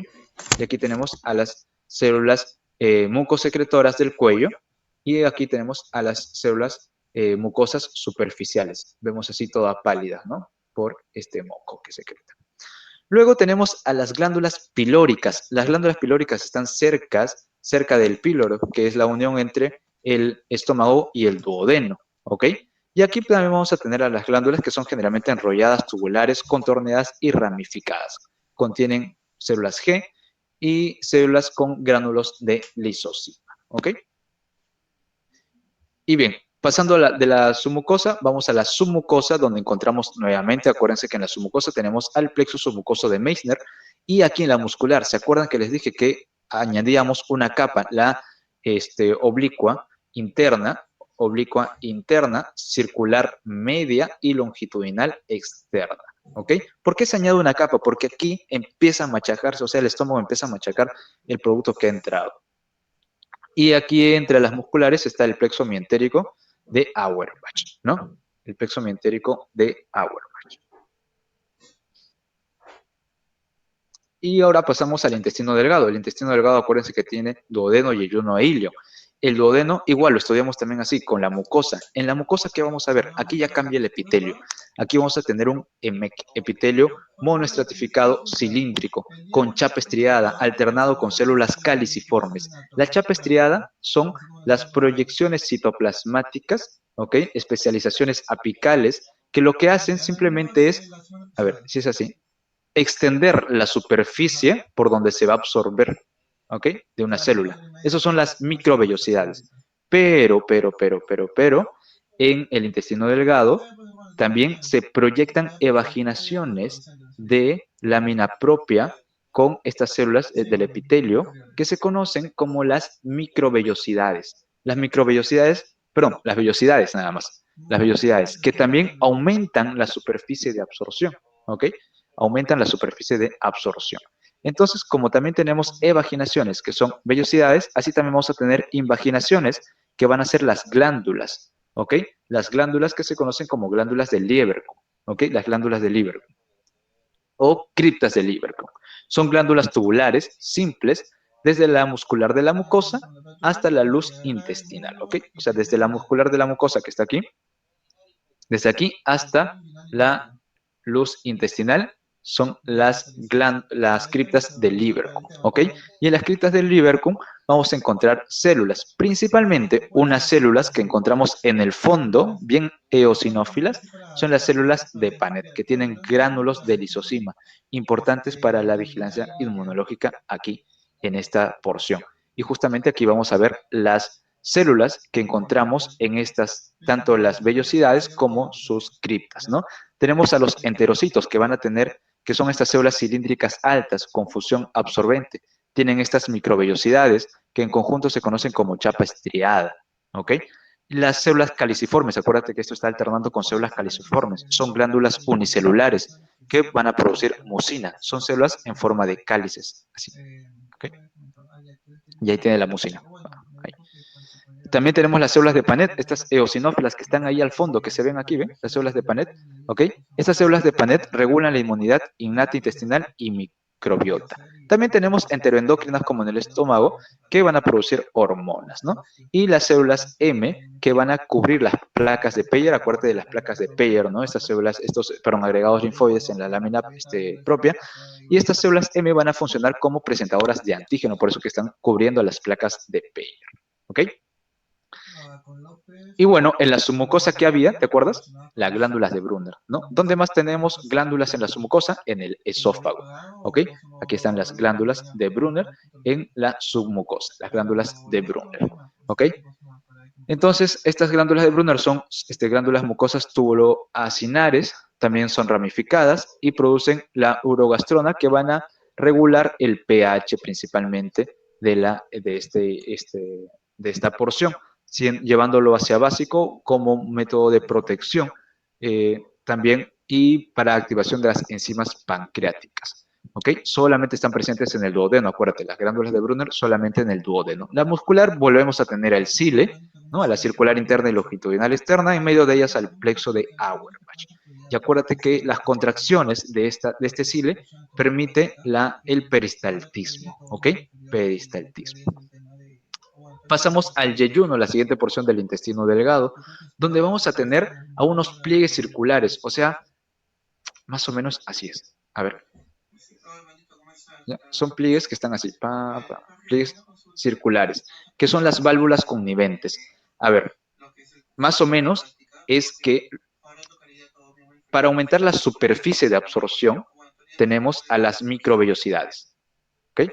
Pero cuando tenemos varias células así, formando sus microvellosidades, aquí contenidas en lámina propia, esta es una vellosidad, ¿ok? Esta es una vellosidad. Pero así como hay vellosidades, estas vellosidades también pueden estar varias, así, varias, con un centro de submucosa. Y esos son los pliegues circulares o válvulas conniventes, ¿ok? Compuestas de mucosa y adentro como un tallo, la submucosa, ¿ok? La submucosa. Aquí es el principal sitio de absorción, por eso que se aumenta esta superficie de absorción, tanto con las microvellosidades, las vellosidades y los pliegues circulares. ¿Ok? Y aquí no hay glándulas de Brunner. ¿Eh? Acá, acuérdate que no hay glándulas de Brunner. ¿Ok? No hay glándulas de Brunner. Y aquí están estas válvulas, o estos pliegues circulares que te decía, ¿no? Fíjate aquí. Este es un pliegue, ¿okay? Que tiene submucosa, pero estos pliegues luego tienen vellosidades y estas vellosidades tienen células con microvellosidades. Fíjate cómo hace para aumentar su superficie. Claro que en el ilion ya estas vellosidades digitiformes son más cortas que en el yeyuno, ¿ok? Aquí principalmente vamos a encontrar las placas de Peyer, estos nódulos linfáticos que están aglomerados, ¿no? Aquí, ¿ves? Placas de Peyer, bastantes placas de Peyer. Pasando al intestino grueso, estudiándolo igual desde la mucosa hacia la muscular, aquí principalmente en la muscular vamos a encontrar las tenias del colon, que son tres así fibras musculares que se organizan a partir de la longitudinal externa. La longitudinal externa se organiza así, en tres haces musculares que se conocen como las tenias del colon, ¿ok? Las tenias del colon. Y aquí justamente lo vemos, ¿no? Esta es una tenia de colon. En la mucosa, el tejido epitelial es igual, un EMEC, pero tiene más células caliciformes. En el intestino delgado no tiene muchas células caliciformes. Cuando ya nos acercamos al intestino grueso, vemos aquí que son fácilmente identificables, son las células caliciformes. Ya no hay vellosidades, solamente hay estas criptas, ¿no? Ya no hay vellosidades. O sea, a ver, más o menos era así. Una vellosidad es una evaginación, pero cuando es una invaginación es una cripta de Lieberkühn.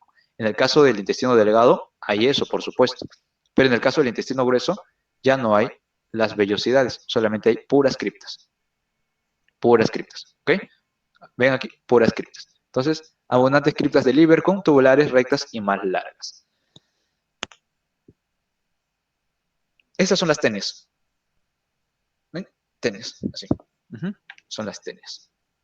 Ahora, en la parte del intestino grueso también se estudia el apéndice vermiforme y el recto. El apéndice vermiforme ya solamente tiene una capa de tejido muscular externo, ¿ok?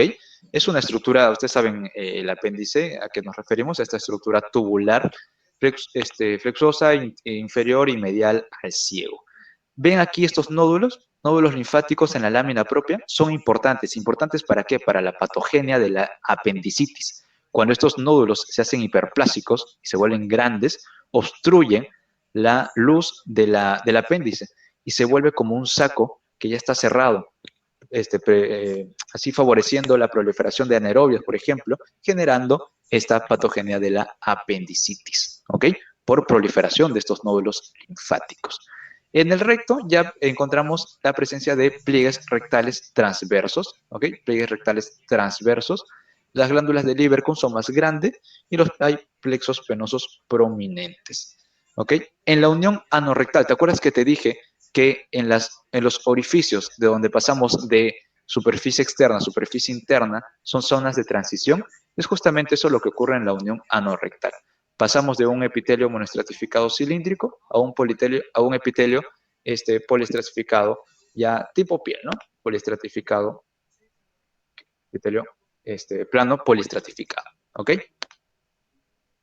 Y bueno, en el conducto anal vamos a encontrar a la zona colorectal, a la zona de transición anal, ¿ok? Que tiene a este epitelio, eh, ya en realidad es un epitelio poliestratificado cilíndrico, que luego ya en la zona escamosa pasa a ser un epitelio poliestratificado plano, este, claro, eh, epitelio plano poliestratificado, ¿ok? Que es epitelio de piel, como ustedes ya eh, hemos visto. Y bueno, chicos, sé que ha sido larguísima la clase de hoy. Nos hemos saltado muchas cosas en verdad, hemos detallado varias cositas, hemos tratado de ir a la parte más sucinta, diferenciaciones y todo ello. Eh, la extensión del tema sí requiere de mucho más tiempo, requiere de más estudio, por supuesto, que ya cada uno de ustedes va a tener que hacerlo. Igual se comparte la diapositiva para que pueda servir de guía con las referencias bibliográficas aquí. Y nada, chicos, muy agradecido por haber podido compartir con ustedes estos momentos, bueno, estos grandes momentos, estos extensos momentos. Y quería también añadir que yo pertenezco, como lo decía Sebastián en mi presentación, a la ayudantía de histología y desarrollo embriológico clínico. Somos hoy una ayudantía que está dentro de San Marcos. Ayudamos a nuestros hermanos menores, bueno, y a todo lo que podamos eh, en lo que es el estudio de la histología, el desarrollo embriológico clínico y también la patología, ¿ok? Patología histológica. Entonces, me gustaría hacer este pequeño cherry incentivándolos a seguirnos en nuestras redes donde compartimos información académica. Tenemos un proyecto de Pathology Talks, donde estamos hablando sobre la parte de la patología ya, ¿no? Visto desde el enfoque histológico, pero también hablamos de embriología y otros temas que ustedes de repente les puede gustar. Y bueno, si somos de ayuda, ahí estamos, chicos. Nada, ahora sí, muchas gracias. Con esto se ha concluido estos dos temas.